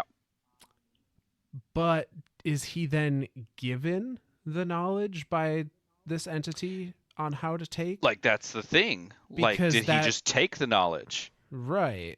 No, because if it was given to him, that'd be of the sky. Right. And it is another contradiction. Holy shit. So, but we don't know the manner of how he might have taken that knowledge. Everything about that conversation that he had with the deep has been stricken from record. There's nowhere has it been. It's not recorded anywhere. Like there's nothing. There's literally nothing of it. As far as timeline events, he walks up in his throne world, finds Akka, kills Akka, disappears for disappears for X number of time, comes back and says, "Hey, look what I can do!" Whoop! Yeah, it sounds just like that too. He made the exactly like sound that. too. Exactly like that. 100% like that. The other thing that I think is interesting here, their description of Akka and how Akka works is almost like a reverse Ahamkara. Right. Like like the way you're describing it made it seem, I'm like, this is Ahamkara stuff. Like it was very, very similar. But it's kind of, but like I said, it's reverse, whereas whatever Akka speaks is now been spoken into existence and to be judged as true or false. But everything that and is no longer a secret, essentially. Once it's spoken out loud, it's no longer a secret. And by not saying something, it can't be judged one way or the other, and thus its answer remains secret. Which is kind of, like I said, it's kind of reverse of what Ahamkara do. Like they want. Well, and even more than that too. Like if he speaks it falsely, then it is a lie. Yes, then it's a lie. Like that's the fact that that's like that is stated to me definitely leads more to that idea of a mirror Ahamkara or a reverse Ahamkara, right? Like that's and that to me just leads that just leads more credence to that Ahamkara are basically the worm gods of the light. So I've got another little tidbit here. If you break my logic one more time. So Akka, the worm of secrets, who does not speak his secrets for fear of them becoming a lie, and guards them very closely, and speaks in riddles or in literal code in this description. God damn it. Sounds pretty similar to a blue queen that's currently inhabiting the helm at the moment, and her whole philosophy around secrets. Now, I don't know that there's any direct connection between the two, but they may have both been drawing on the same kind of power here. Mara's a worm god. I'm just going to say it. Mara's a worm god. Or at least understands maybe the same, the same philosophy of the worm god of secrets. And that's an interesting thought too, that if she does have that level of understanding there, right? Like, because she very much has that idea of the spoken word in itself is a lie, right? Like it's all like, even what you're saying, even what you mean, what you say is very, very hideable, right? Like just the like, and that was the whole reason why she spoke in riddles and codes when she spoke to her brother Uldren, is because then Uldren would know, like, there was a deeper understanding there than just like a hey, how you doing? Like, even hey, how you doing was a a bag of a mixed bag of whatever. Yeah. Like it could have been like hey, how you doing? Could have been like, oh shit, the world's going to shit. We need to get the hell out of here. Like, that could have been the true meaning of that. Like, She whereas anyone intentionally else, always, and even now, always speaks ambiguously whenever she can. as much as she can, Because absolutely. secrets And are power. we've seen that all exactly. And the fact that there is a worm god of secrets, and that is his power, like that is that I think that I think whatever happened to her from the time that she booped the light and dropped into the distributary, whatever amount of time that passed there, because we genuinely don't have any time, and Right, because yeah. the distributary itself is a distorted time space, like it's hard to judge time there. I think because she was being influenced by darkness and light, that she inherently has some bits of darkness in her. Oh yeah, Like, absolutely. I mean, that's like obviously, if she can freeze something using stasis, like that's kind of like the telltale. No, I don't want to say that's the telltale sign, right? Because it, but she can't use. I've never seen her use anything of light, so I'm curious if she always says that the Awoken are of light and dark. What if they are only of dark? I mean, all of the Awoken would only know whatever she wanted them to know when she created the distributary. Yeah. Exactly. She could have implanted any idea in their head as an absolute truth, and there's no way that they would know any different. And not even there's no way that they would know. They cannot know. Yeah. Like, they would fundamentally she created them. Believe at their core of their being, yes, whatever she said. Whatever she thought up, that's what they believe. So even it's, man, that's kind of a mind-blowing concept, right? Like, what if the entirety of Maracena is a lie? It's very possible. Like, or not necessarily a lie, like maybe it's half truths. We get into one of those things though where with all of these lore books, with the exception of some things like Truth to Power, and as we'll see later on, at least pieces of the Books of Sorrow, it's what I don't disagree with the whole, like, it might be an inaccurate narrator or an unreliable narrator, but we could apply that logic to almost every lore card in the game. Literally every book. And it becomes, at that point, it's, it turns into just spinfoil hat around everything. I was going to say that it just becomes spinfoil hat hour, and I'll just walk around the house with tinfoil on my head at that point in time. Like, let's go. You're absolutely right. Like, I think that's something that I get too involved in it, and I get too deep into the lore, and then I'm like, well, this has got to be like this. But at the end of the day, this is a video game. Like, this is a story being told very, very vaguely. Yeah. And I think it's done that way so they can create more content, right? Like, that's if I tell a story. If I tell a story very poignant from point A to point B to point C to point D, I can't change any of that, because then somebody somewhere, and that somebody somewhere is going to be 90% of the community you've been feeding this to, is going to yell at you for it. And then you can't create content out of thin air with that. You have to do a continuing story. Whereas, like, with this, the way that the story of Destiny is told to us, there are parts that they can pull from at any given time and say, okay, well, let's expand on this idea, rather than let's tell a story, right? Like, even the stranger, even the Exo Stranger and Clovis Bray, and all of Braytech and all of Deepstone Crypt, we're still like, we kind of know what went on there and everything. We don't have a full story. No, because like, we only ever have the perspective whatever of Clovis that were Bray there to try and, like, fill in yeah the yeah. And so that's an interesting thought there too, to tell a story from the perspective of many people, to try to fill in as many blanks as you can, it very much comes down to that logic of, the the victors. What is it? The victors write Oh, I've history, said it before. Something like that. Like or history's written by the history's victors. written by the victors. There you go. There you go. That's it. Um, that's why I have you. You're the smart one on this of the two of us. I just make that's what she said jokes. Uh, so yeah.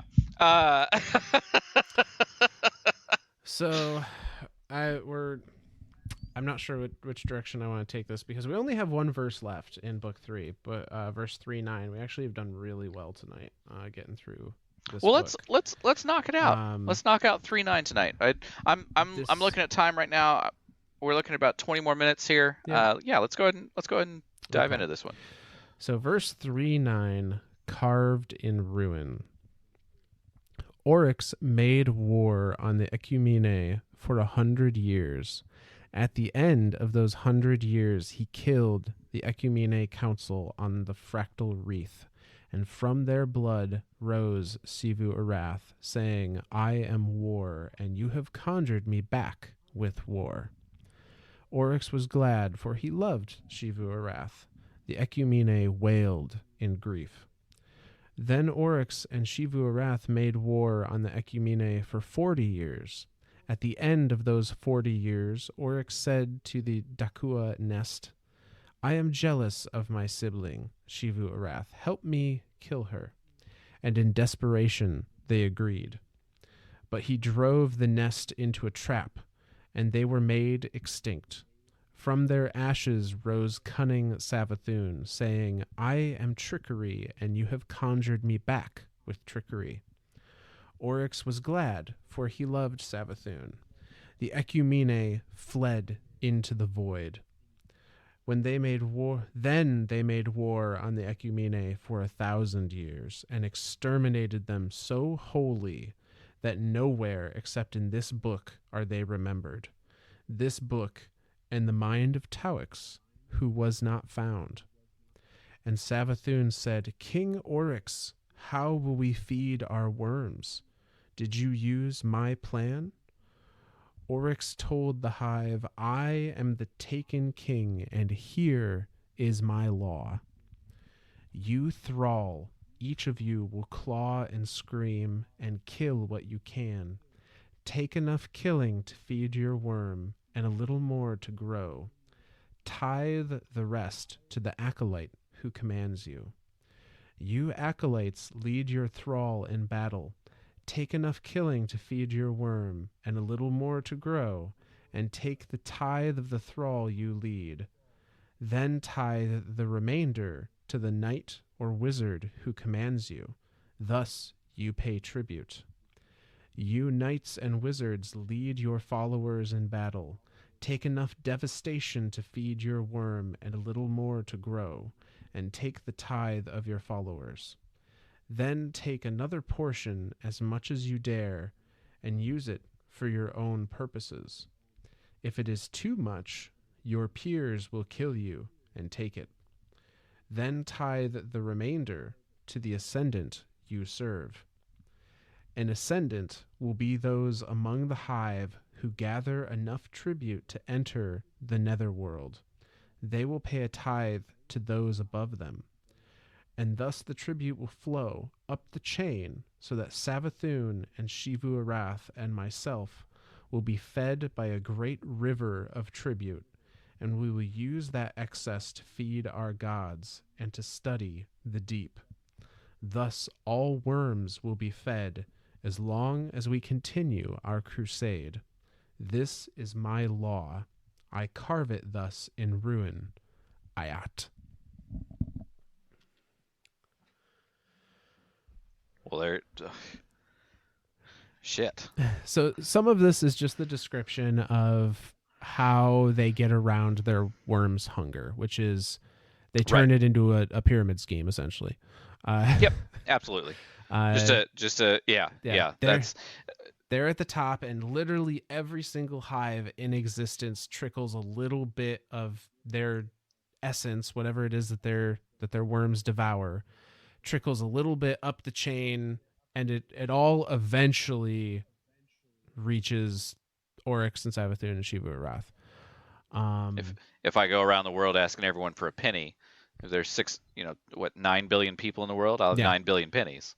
Yeah. So yeah, it's same concept. And the fact that he says like this, we will crusade like this. This will basically happen for all eternity. Yeah, forever. Because our crusade will never stop. Mm-hmm.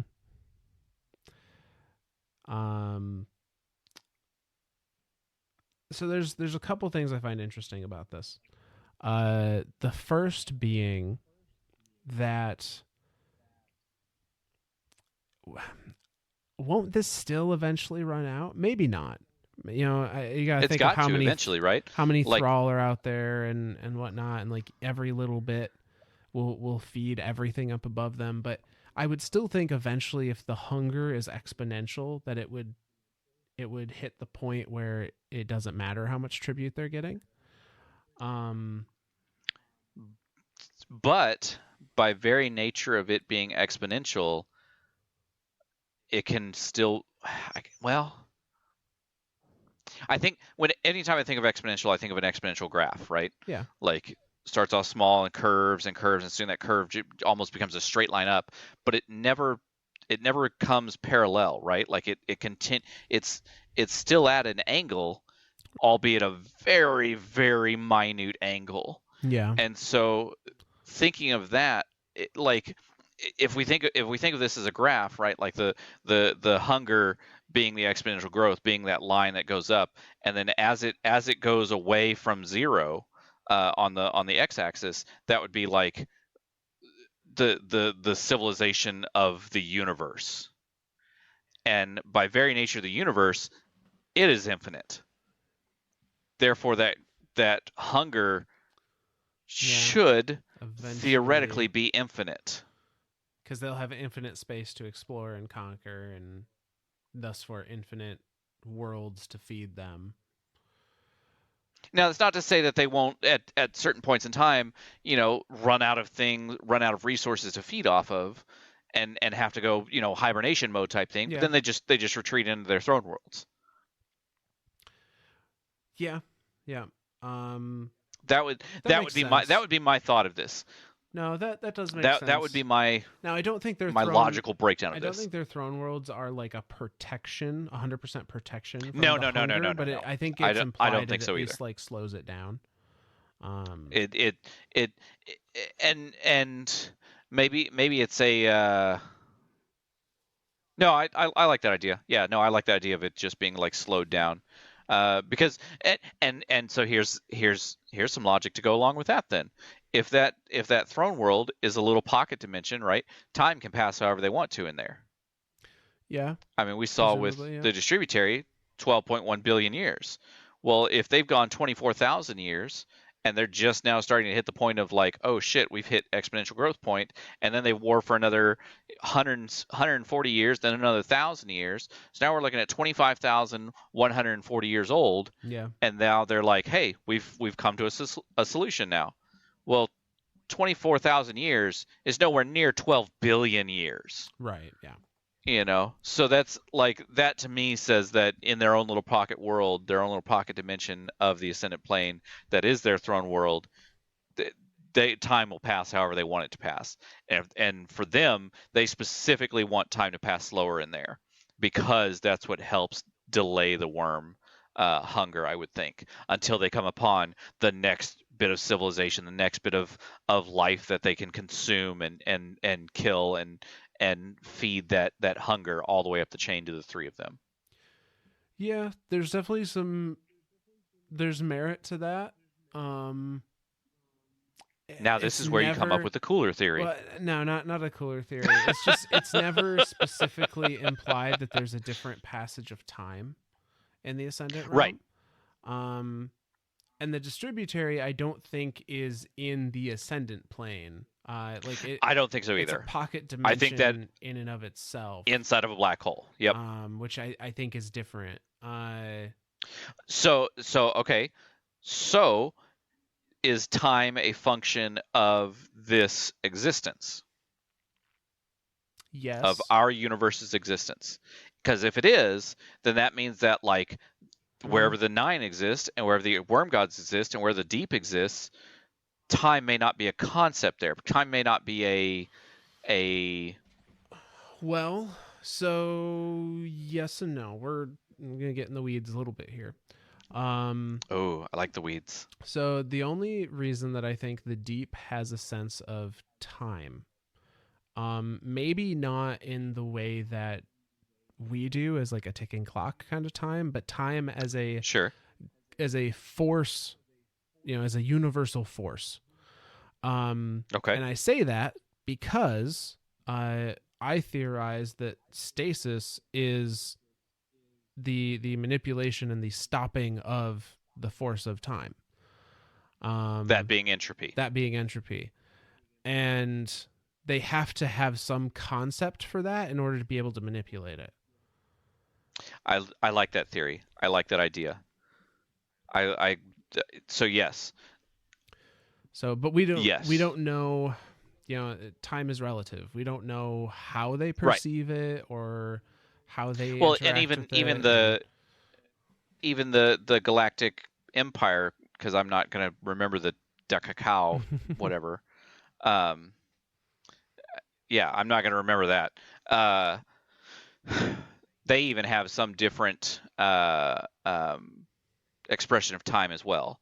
They Yeah. said like what was it like Yeah, 300? I they can't list remember it in like cycles and grooves. Yeah.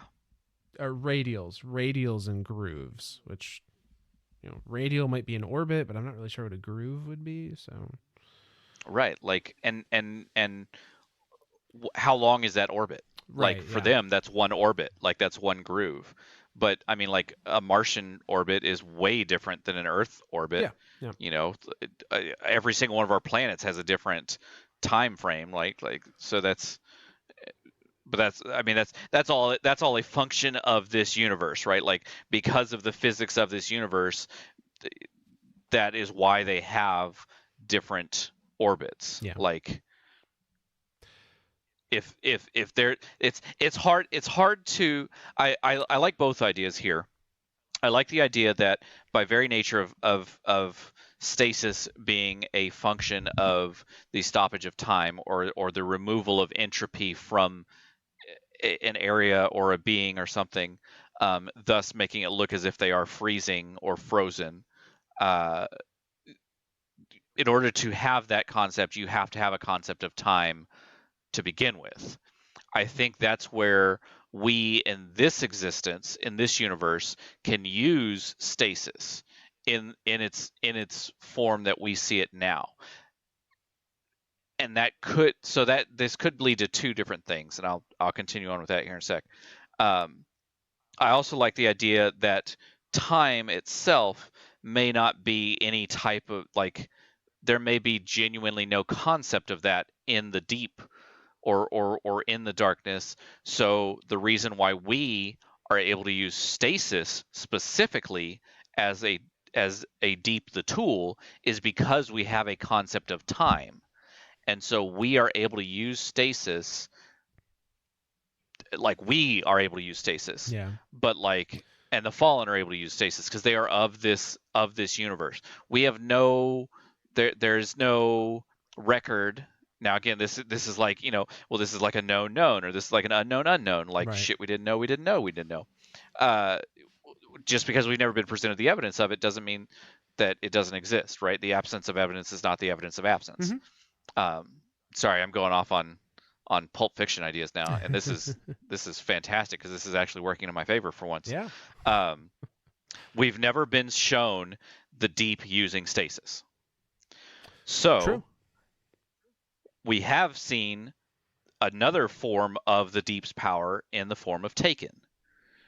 The Hive have never used stasis, but now that stasis is being used throughout the universe, we're starting to see more and more entities in our universe using stasis. We go into strikes, and there's a the Hive all of a sudden have stasis hits. Like the Knights have stasis blasters.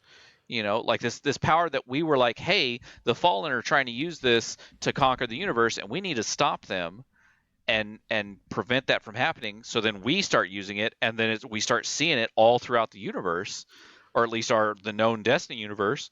That being all of the Sol system, right? Yeah. But entities are starting to use that, and again, I like that idea of, in order to use that ability, you would have to have some sort of concept of what you are manipulating, right? Because you can't just manipulate something with having like, I if I have no concept of the chemical makeup of I don't know, like a brick of lead, I don't know the chemical makeup of a brick of gold, I can't change one into the other. So, using kind of piggybacking off this, trying to think about how this applies to the Destiny universe, and I think you made a really good point with the enemies are now only using stasis after we have, or after it was originally discovered by the Fallen. Oh shit! Did I do a smart thing? You absolutely did a smart thing. Oh shit! I did it this time. Yes. So let's take that concept. My spot as co-host has been preserved. It's been preserved for another week. But no, let's take that concept. Let's take that concept and apply it more broadly. So the only enemies that we have seen thus far use stasis in the game are the Fallen, which makes sense because Aramis had a way to control darkness for stasis. Absolutely. For the Fallen, and we could explain those as Aramis's followers that want to see the Elixir rise again, and so they think that by using stasis, that's how they will bring prosperity to their people, and they will gain it gives them their powers back. The only other two factions that I personally have seen use stasis are the Hive, which makes sense because it's a power of the darkness, and the Taken, which makes sense because it's a power of the darkness, and the Taken are more or less going to do whatever they're instructed to do. And if the Hive, now there's a thought. If the Hive know how to use stasis, presumably they know how to allow the Taken to use stasis, or how to tell the Taken how to use stasis. Because and so to kind of tie that in with what we just learned about the Taken and where they come from and how they exist, the Taken is a power that Oryx is using. The Taken are not like a race. They're not a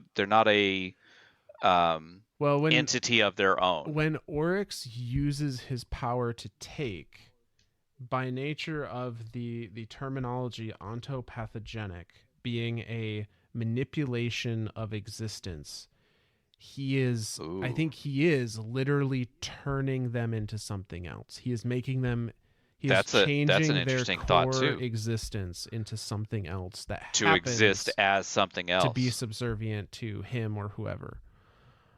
Interesting. So the Taken could be looking at it as its own race. I think it could be a subservient pre-programmed race, but still another race. But still its own. Like if we're to believe this, right? Like if we're to believe that the power that he's using is changing the existence of a species to exist as something else, then that to me says it's not on an evolutionary scale, right? Like evolution takes thousands and thousands of years. Sometimes it does. Sometimes it can happen in a short period of time. But this is instantaneous change. This is you are no longer of this species, and you are now of something else that, by very nature of it being of that something else, is subservient to me. Yeah, and it's not evolution. So therefore, that new thing of and I think that's an important distinction here. Is it's not rapid evolution of a species, because it's not It's not making them the most efficient version of their species. It is literally taking them and reforming them into whatever Oryx wants them to be. Right. Which is not necessarily the most efficient, like the most evolved version of what they would have been. It's just now they've turned into the most efficient version of what Oryx wants them to be. Of what Oryx wills them to be. Yes. Yep. That I think is a yeah, hell yeah. So here's I did the a smart. yeah, here's the thread that I'm trying to like weave together to myself here, as I'm talking out loud. So the Hive and the Taken never use stasis in the game prior to Aramis's discovery of it. And if Correct. we're gonna be all meta about it, yeah, I know stasis didn't exist prior to Aramis's discovery of it. As far as gameplay is concerned, we are explaining this without using Yes. the term because video game. We're going to use logic, and we're going to explain exactly why we see enemies using stasis now. So go ahead. My theory is that Aramis not only was the first one, was not necessarily the first one to tap into the power that is stasis, but I think was the first one to shape that power into something that was understandable in our reality with our laws of physics. Yes. So what I like that. What I mean by that is that the Hive and the Taken may have had access to the fundamental force that allows for stasis, but they did not have the means to understand they didn't have the concept of how to turn it into something usable until they saw Aramis do it and the Guardians do it. And then once they had that understanding of like, oh, this is how I use this force, or this is how this force is being used and I can imitate that, I'm going to do that. I like that idea. I like that theory. And I think that plays more into the tool. Yeah, right. Exactly. Like, we've seen them use hive magic. Hive magic is hive magic because it cannot be explained by science. So we are therefore calling it magic. And the only reason why it can't be explained by science is because we haven't found a way to explain it by science. So it is looked at as hive magic, but it's important to think hive magic is not paracausal. No, hive magic, all it is doing by our readings of the Books of Sorrow is connecting their ritual to a worm god, presumably Yol, and allowing that worm god to enact their powers through this ritual. So the ritual I completely forgot about that. The ritual itself doesn't have any power. And we literally talked about that in like episode 2 or 3 of yes, it's all coming together. So here's the final bit, okay? All right. If we're under this assumption with stasis, and I think it does make sense knowing what we know about stasis, there's nothing to say that this same theory can't apply to the ability to take. So perhaps when Oryx destroyed Akka and had learned all these secrets and then communed with the deep and came out with the ability to take, it might not be that the darkness taught Oryx how to take. It might be that in communing with the darkness and just in talking to the darkness, Oryx came to understand the concept of taking and how to take with the forces that were available around him already. So in other words, using the tool, the deep, in a way that he understood it. Yes.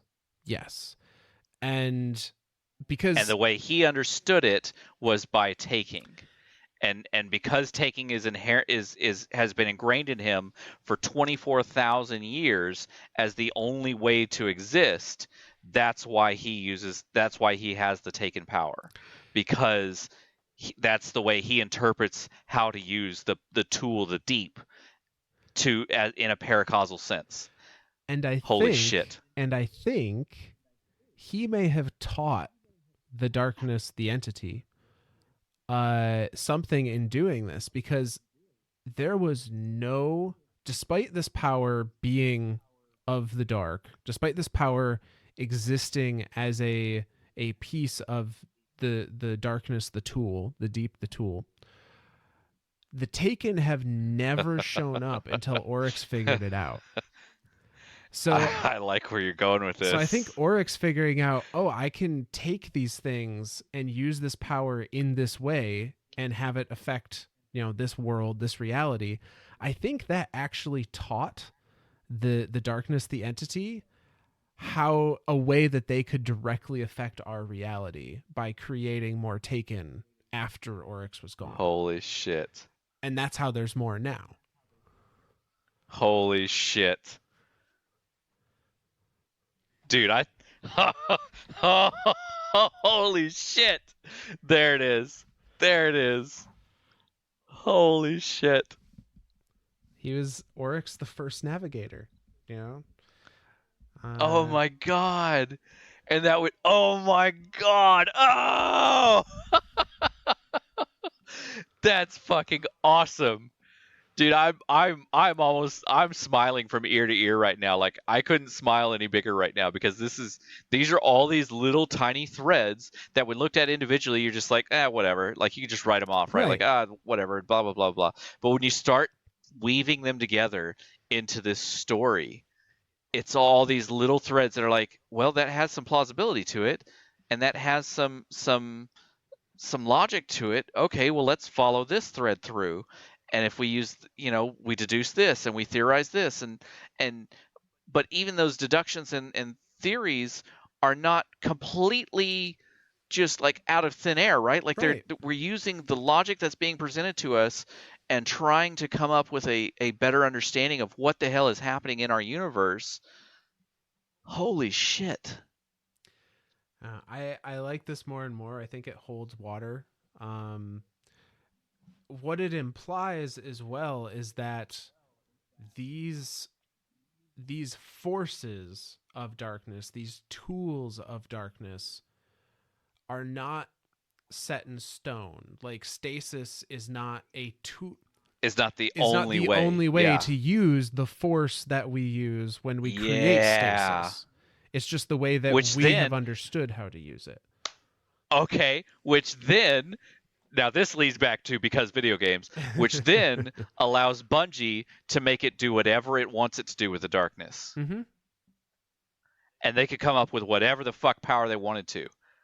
Because that's just another understanding of how the darkness is used, how the darkness is manipulating the darkness. The tool is manipulating some force in our known universe, or some portion of physics in our known universe. Yeah. Right. Because when we think of science, typically we think of biology, chemistry, and physics. Like those are to me the main three sub principles of science, and everything about physics is how it works, right? Like that's the main concept of the existence of physics. And so being able to manipulate different parts of how it works, of how the physics of our universe works, I think you're right. I think that is teaching. So now to kind of like rewind that back a bit, I think the darkness, by us using stasis, the darkness now has an understanding of how time works. Or at the very least has a much broader understanding of how stasis can be manipulated in our reality. Like there it is. We are, if this theory is to be considered true, then that would imply that we are literally teaching the darkness how to weaponize itself against us. Oh shit. Oh shit. And it's there doing it is. Because it's giving this to the Hive and the Taken. Holy shit.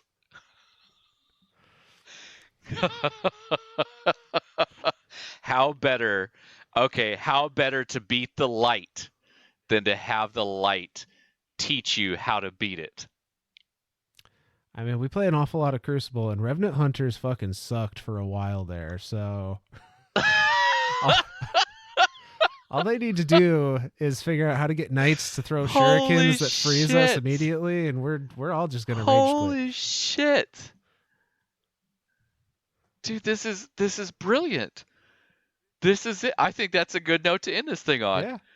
These are some genuine, like, this stuff has some water to, like, there's some substance to this. Like, this isn't just pulling this shit out of thin air and going, oh, well, because video game or because this. Blah, blah, blah. We are truly getting a very good understanding of why things are working, not just how they're working, but because I feel like anyone can explain how something works. Right. To explain why something works is a totally different understanding of that. Like, that's just, man, that is, oh man, yes. Yeah. I'm excited now. I'm excited to see not only where the rest of the books of sorrow lead. Like this was verse 3-9, right? Like that was the end of verse. The end of verses. The verse 3. That was 3-9. So the next one was 4-0. Okay. But yeah. So we have 2 total verses left, right? Like all of verse 4 and all of verse 5. I believe so. Let me double check. Make sure there's not like 14 verses in this thing, because if there's like 14, holy shit. I'm pretty sure it stops at 5. We may have to work through Christmas. Yes, it stops at 5-9. So we have 2 full verses left. All of 4 and all of 5. But yeah, so the only other thing I wanted to touch on in this entry, and I think I like our idea of, by the fact of the perspective that it's written from, that Xivu Arath and Savathun did not actually die. It just appeared that way to all of the the citizenry, to all the disciples. Hive. Yep. Because when it talks here, again, this is from the perspective of the disciples. They're saying that Oryx, waged war on the Ecumene, and from that bloodshed rose Xivu Arath once again, saying, "I am war. You brought me back from war." And the same thing with Savathun. They tricked the Ecumene into an ambush, and via trickery, Savathun returned. I think you're right that they were never actually dead. They were just, their souls were in their throne worlds, kind of thing. And this is just the interpretation that's been given to the disciples to make it seem even more, godlike. Right. Because how better to show yourself as a god than to, have some sort of tangible evidence. Than to be resurrected. Right. Like, yeah. Sorry, that was a deep cut. I know. I was ready for it, and then I wasn't. But yeah, so I like our previous explanation of this is a lot of storied fluff for the masses of the Hive, because that seems to make the most sense, versus like you can literally just bring Oryx back by exploring enough, because that seems not great. So let me rewind a couple hours and say, hey, remember when I'm pretty sure we killed Oryx in his throne world? We're pretty sure we killed Oryx in his throne world. From what I remember, now this is just me playing through the fight in my head, right? Like, there's a giant fucking Oryx hanging off the edge of this ship, and you're just like attacking them, and then there's these taken little balls that you got to go stand in and when they explode, if they don't stand in it, it wipes everyone, because he's making reality extend into this, and we're suppressing it by making our own fate type thing, like, because we're paracausal. And then when he dies, he falls away from the ship, and it looks like he's just floating into Saturn. So I'm pretty sure we killed him in his throne world, but I don't know. No, he dead. We turned his ass into a gun. He's the touch of malice now. So we turned some of his essence into a gun. Did we use all of the essence? All of it I found. I mean, there could have been a lot of essence to pass around. Nah, he's dead. He's dead for sure. He did. He did, bro. He did. I'm telling. If we, oh man, I think it's unlikely. I think it's unlikely that you can resurrect a Hive god in the fashion that was displayed in that particular entry, I think it's much more likely that it was just that was the explanation that the Hive people came up with. I think you're right. I think you're right. Not not knowing any better. Yep. But yeah, so I guess the big takeaway, the big revelation from tonight's episode, and I think that's a good spot to end it, is that if you're playing a stasis hunter, you are literally an agent of the darkness. So maybe stop. Yep. Yep. This has now been proven right here on Myths and Stories. Revenant Hunters, bad. Delete yourselves from the game. You will only help everyone else. Yep. You will only make the world a better place. Go. We're okay with you golden guns because we know we can shoot you down. You have no armor. I'm sorry. Hashtag hunters suck. If I can get hashtag hunters suck trending, I will have done my job this week. I'm such a horrible person.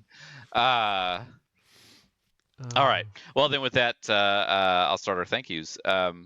Well, where do I start here? Well, actually, I guess we need to kind of do like a small pause here and do a quick bonus episode, just a very, very, very quick bonus episode, and touch on what we were talking about at the beginning of the episode.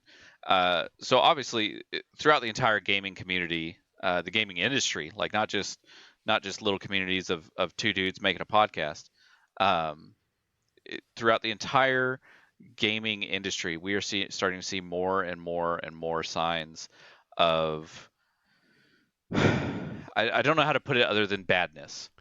Like there's I mean, there's obviously the entire situation that's happening at Activision Blizzard, that we're just seeing. This has been happening, since the middle of June, and we're in December now, and the every week there's another thing that comes out, another revelation that's found, another piece of evidence that's like, hey, this hasn't just been going on for 5-10 years. This has been going on for decades. This is these video games that we consume as consumers. Some of these people have literally died for them. Some of the developers, some of the even all the way down to some intern, right? Like some unpaid intern that's just carrying mail from cubicle to cubicle. These people are important. These people are people. I think it's easy to look at a corporation or a company and go, oh well, fuck those guys, screw those guys. They're just a corporation. They're just a company. But there are people in there. There are genuine people in there with now. Granted, I do still think that saying of absolute power corrupts absolutely is very true, and can obviously be seen very much from the top end down, or sorry, from the bottom end up. But from the top end down, they're not. I don't think that these people at that level are seeing what they're doing as being bad, and we have a lot of evidence to support that they truly don't believe what they're doing is bad. That's not to say that what they are doing is good.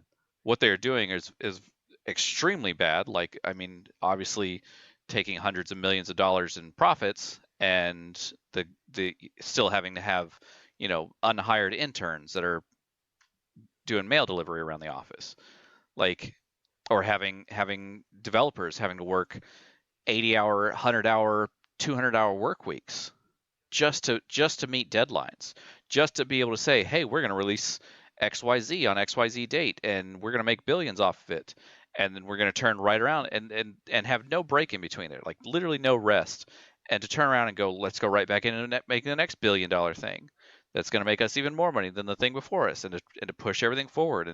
And it's the same idea of like budgeting, right? Anytime you have any type of budgeting and any type of of institution, it's always talked of, well, we got to use up the budget. We gotta, you get to the end of the fiscal year and we got to use up all this money, because if we don't use up this money, they're going to take it away from us. And so then you come up with just random excuses to spend more money, to do more stuff, to just waste more resources to try to justify what you're doing, rather than taking that profit and turning around and investing it back into the community that you've created, and to make that community a better place, to improve the area around you, to improve the space around you, to genuinely make the world a better place. And I didn't, to reference Bungie specifically, I haven't read the full IGN report, because I on the one hand, I don't want to read it.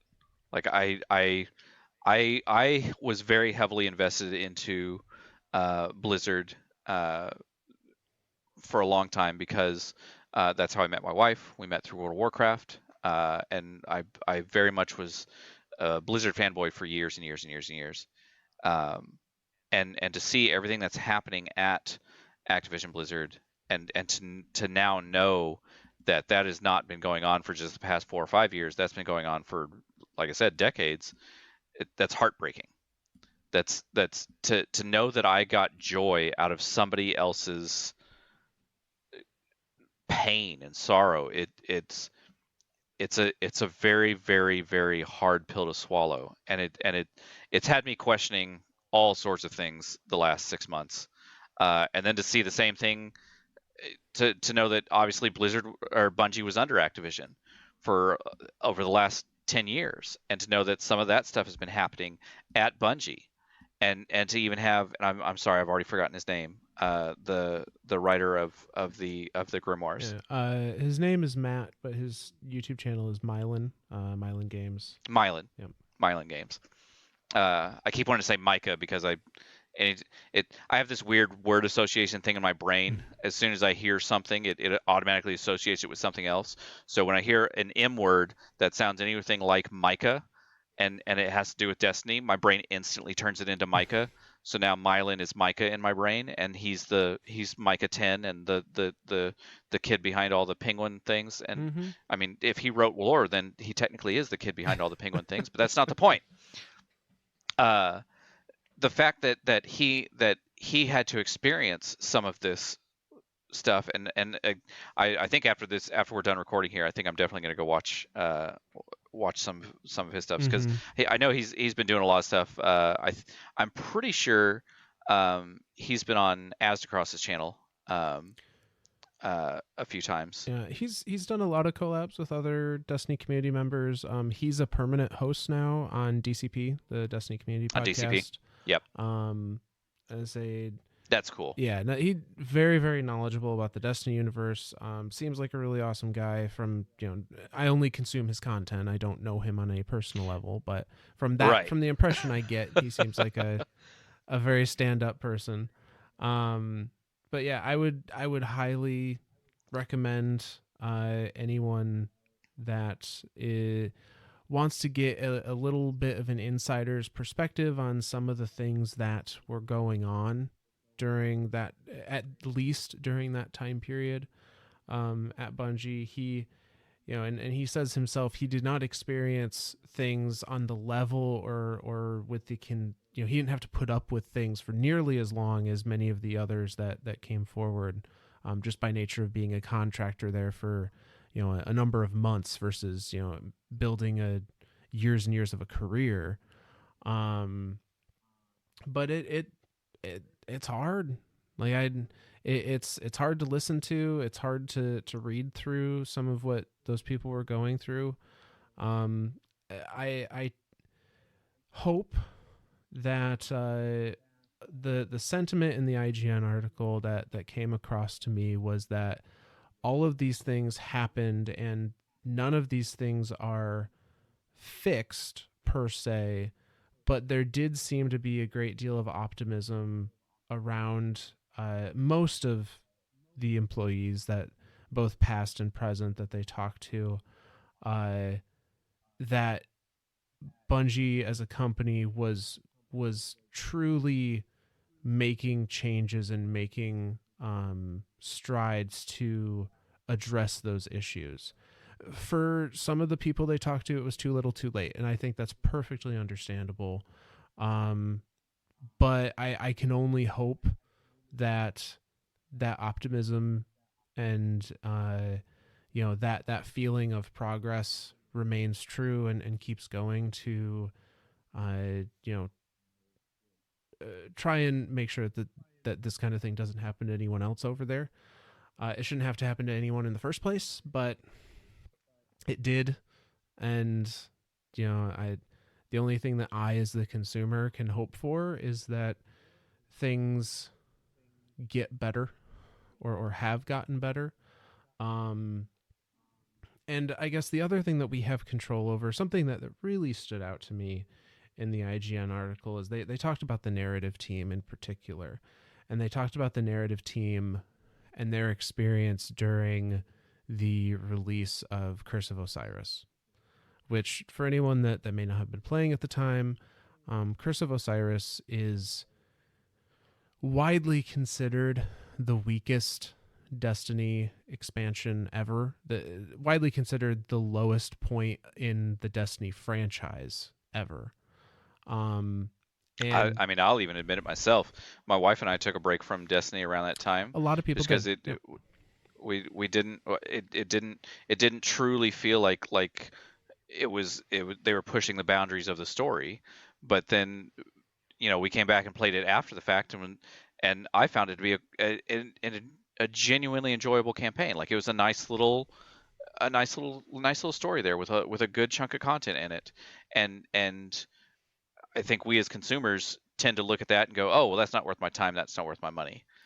But there's a lot of people behind that. Well, and in this particular instance, what's mentioned in the article is that at the release of Curse of Osiris, there was a lot of dissatisfaction with the expansion in general. It wasn't, to a lot of people, it wasn't large enough, it wasn't rewarding enough, there wasn't enough to do.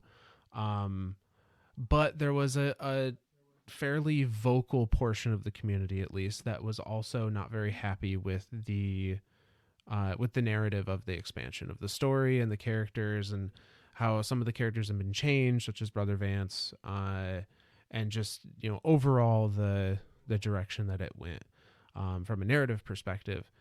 And not only were these people on the narrative team, according to the article, already extremely overworked and undervalued, both from a sense of compensation as well as a sense of like feeling like they were heard within the company. But now, on the release of this expansion, where they had put all of this work into, they were having a audience not only react negatively, but react violently negatively. Like a level of toxicity that I think over the last several years has maybe not specifically towards Destiny, but toxicity amongst communities in general, I feel like has grown over the last couple of years. And I don't know, in my head, I want to be able to be like, okay, let's look through time and find that one instance and be like, okay, this is where everything started, this is why everything went wrong. But it's never just one thing. Yeah, it's a lot more complex than that, unfortunately. Right. I wish there's one thing we could point to, like that was it. Do away with that. Yeah, I'm not going to turn this into a bonus episode about social media, but I think a large portion of it is increased access to anonymity online. Absolutely. Yeah. Well, in case in point, and this just happened at my son's school. They had a bunch of social media instances last night that the kids were saying they were going to shoot the school up. Mm-hmm. And luckily, none of this turned out to be true. Like, none of the they called in the police. They were very adamant about doing inquiries and did an entire investigation, sent emails out to all the parents. Obviously, I got one saying that this was not a credible threat. But the fact that that is even a possibility, like the fact that Mm-hmm. that level of toxicity is starting to seep beyond the boundaries of just a few online posts and a few online forums to now starting to be just a mainstream thing. That, there's no reason for that. No. There's no reason for that. So, I guess to kind of cap it off, where I was getting at with this whole story with the narrative team, and I highly recommend you do read through the IGN article when you have a chance, just because I feel like I completely understand not wanting to, just because it's difficult as someone that has a love for the franchise to kind of see the skeletons in the closet a little bit. Yes. But I think the people that went through that at least deserve to be heard. Uh, I think that's going to be why my that's going to be my push to read it. yeah, Is I want, as much as I don't want to, I you almost want to like put the blinders on, right? Like yeah, you don't you yeah. if I don't see you, it doesn't exist, and that's literally the problem that exists. Everyone is putting their blinders on and saying, well, I'm not going to look at it, so I'm not going to say anything. That problem doesn't affect me, so I'm not going to involve myself in it. And that in itself is the problem. Mm-hmm. The fact that so many people are willing to just close their eyes and be like, no, this doesn't exist. So I thank you, Myth. There's my first thank you for the night. Usually you get my last one, but you're getting my first one tonight. Uh, um, so yeah, I definitely, to everyone that listens to this podcast, and now that we're in multiple spots now, thanks to Myth, we have grown. We're now out there on Apple Podcast. We're on Amazon Music, Spotify. Spotify, Podbean. I mean, we've expanded, and I love it. Um, but yeah, no, I my first thank you is to you, Myth. For helping me think, for helping me see another perspective of something, because I think a lot of life is looking at things from different perspectives, and if you can see something from a perspective other than your own, you are gaining knowledge and you are gaining something good.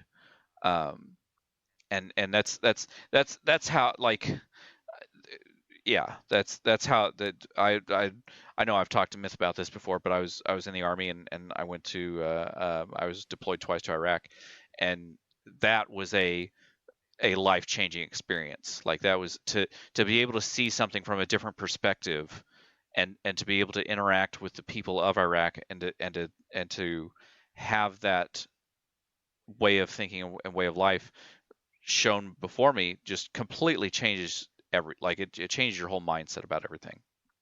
But yeah, so thank you, Myth, for helping me see stuff from another perspective. And now I definitely want to go read the IGN article, Yeah. to at least have their stories heard, as well as go check out Mylan, Mm-hmm. and his stuff. Not just to promote another creator, but to genuinely see, like, hey, what the hell went on? Let me, if you've got a story to tell, let me hear it. We're all about stories on Myth and Stories, so Yeah. feed us your story. Yeah. Absolutely. We'll listen. So yeah, we're gonna wrap it up now, because we our little bonus content went a little deep, went a little, Yeah. yeah. We gave it a little bit of time. We gave it the time it needed. So. It did. But yeah, let's see here. Who else do I need to thank? Definitely Mylan, for putting this the entirety, and please, for the love of God, forgive me, because if I call you Micah, that is just me. That's a thing inside my head. It's like a subroutine that just, I don't know how to turn it off. So that thing just it connects there. So yeah, so thank you, Mylan, for putting the Grimoire book together, and putting all these stories in the way that you did. to kind of help us as a community have a better understanding of what the hell we are dealing with in this world of Destiny, of all the big bad baddies that we come across. Obviously, thank you to any other content creators that are out there. Some of my favorites that I have a tendency to watch all the time, but I am not a social media person. I don't have any type of social media because I don't feel like I need that level of toxicity in my life, so I just cut it out. But I do like to thank guys like Aztecross and Fallout and Kami Cakes and Drewski and I know there's 1,000 more, and Bife, all the lore guys that that that do the lore, and all the testing guys that test out the mathematical portion of Destiny. Definitely, if you know of anyone who's got a cool channel, or even if they don't have a cool channel, like even if it's just a little channel, go support them. Go say hi. Go drop in if they've got a Twitch or a stream or something like that. Go say hi to them. We as creators absolutely love that. I know that's something that I absolutely love myself, is to just see a cool little thumbs up on our Podbeam or something is a nice thing. I used to think that was like a silly thing, like when people were like, hey, hit the like button, hit the subscribe, hit all that stuff. It's less of a push for you as the consumer to do something, and more of a, hey, thanks for letting us know that you like it. Like that helps us continue on. So thank you to our listeners. Keep listening. We're here. We're gonna keep telling stories, even if you're not listening, we're still gonna tell stories. So take that. No. But yeah. Yeah. Myth, you got anything to add? No, I think that about covers it. So, I guess just I'll reiterate what we did last time. Everyone, just keep being good to each other. Please be nice to each other. It doesn't just have to be Christmas for everyone to be nice to each other. One good deed goes a really long way, I think. So yeah. Absolutely. Well, with that then, we're going to address a couple of scheduling things here. This is kind of on the fly a little bit. I know Christmas is coming up. Myth, do we feel like doing an episode next week? We may have to. I would say let's tentatively assume that we are not. Okay. That was kind of my plan. I've got some vacations planned and whatnot, and I might be around for it, but I don't want to. I don't want to lock anything in. So. Nope. See, and this is the exact same thing that we look at when we look at crunch in the gaming industry. We're talking about gaming industry right here. We're going to be as open as we can. I say we take the next 3 weeks off because it's Christmas, it's New Year's. We want to spend time with family. Yeah. And I'm 100% for that. Yeah. So yeah. No, and I think we left off at a good spot as far as where the where our story is concerned. This is a good pause point. We're not necessarily on a cliffhanger or anything. Yeah. So yeah, I guess we'll plan to reconvene in January. Sweet. So with that, then everybody have a good Christmas. Hopefully everyone will be able to get together with family. I know traveling right now is still kind of wonky and all over the place. Be safe out there. Be nice to each other. All that. So yeah. And we'll see you next year. So from all of us lore nerds to all of us guardians, see you soon.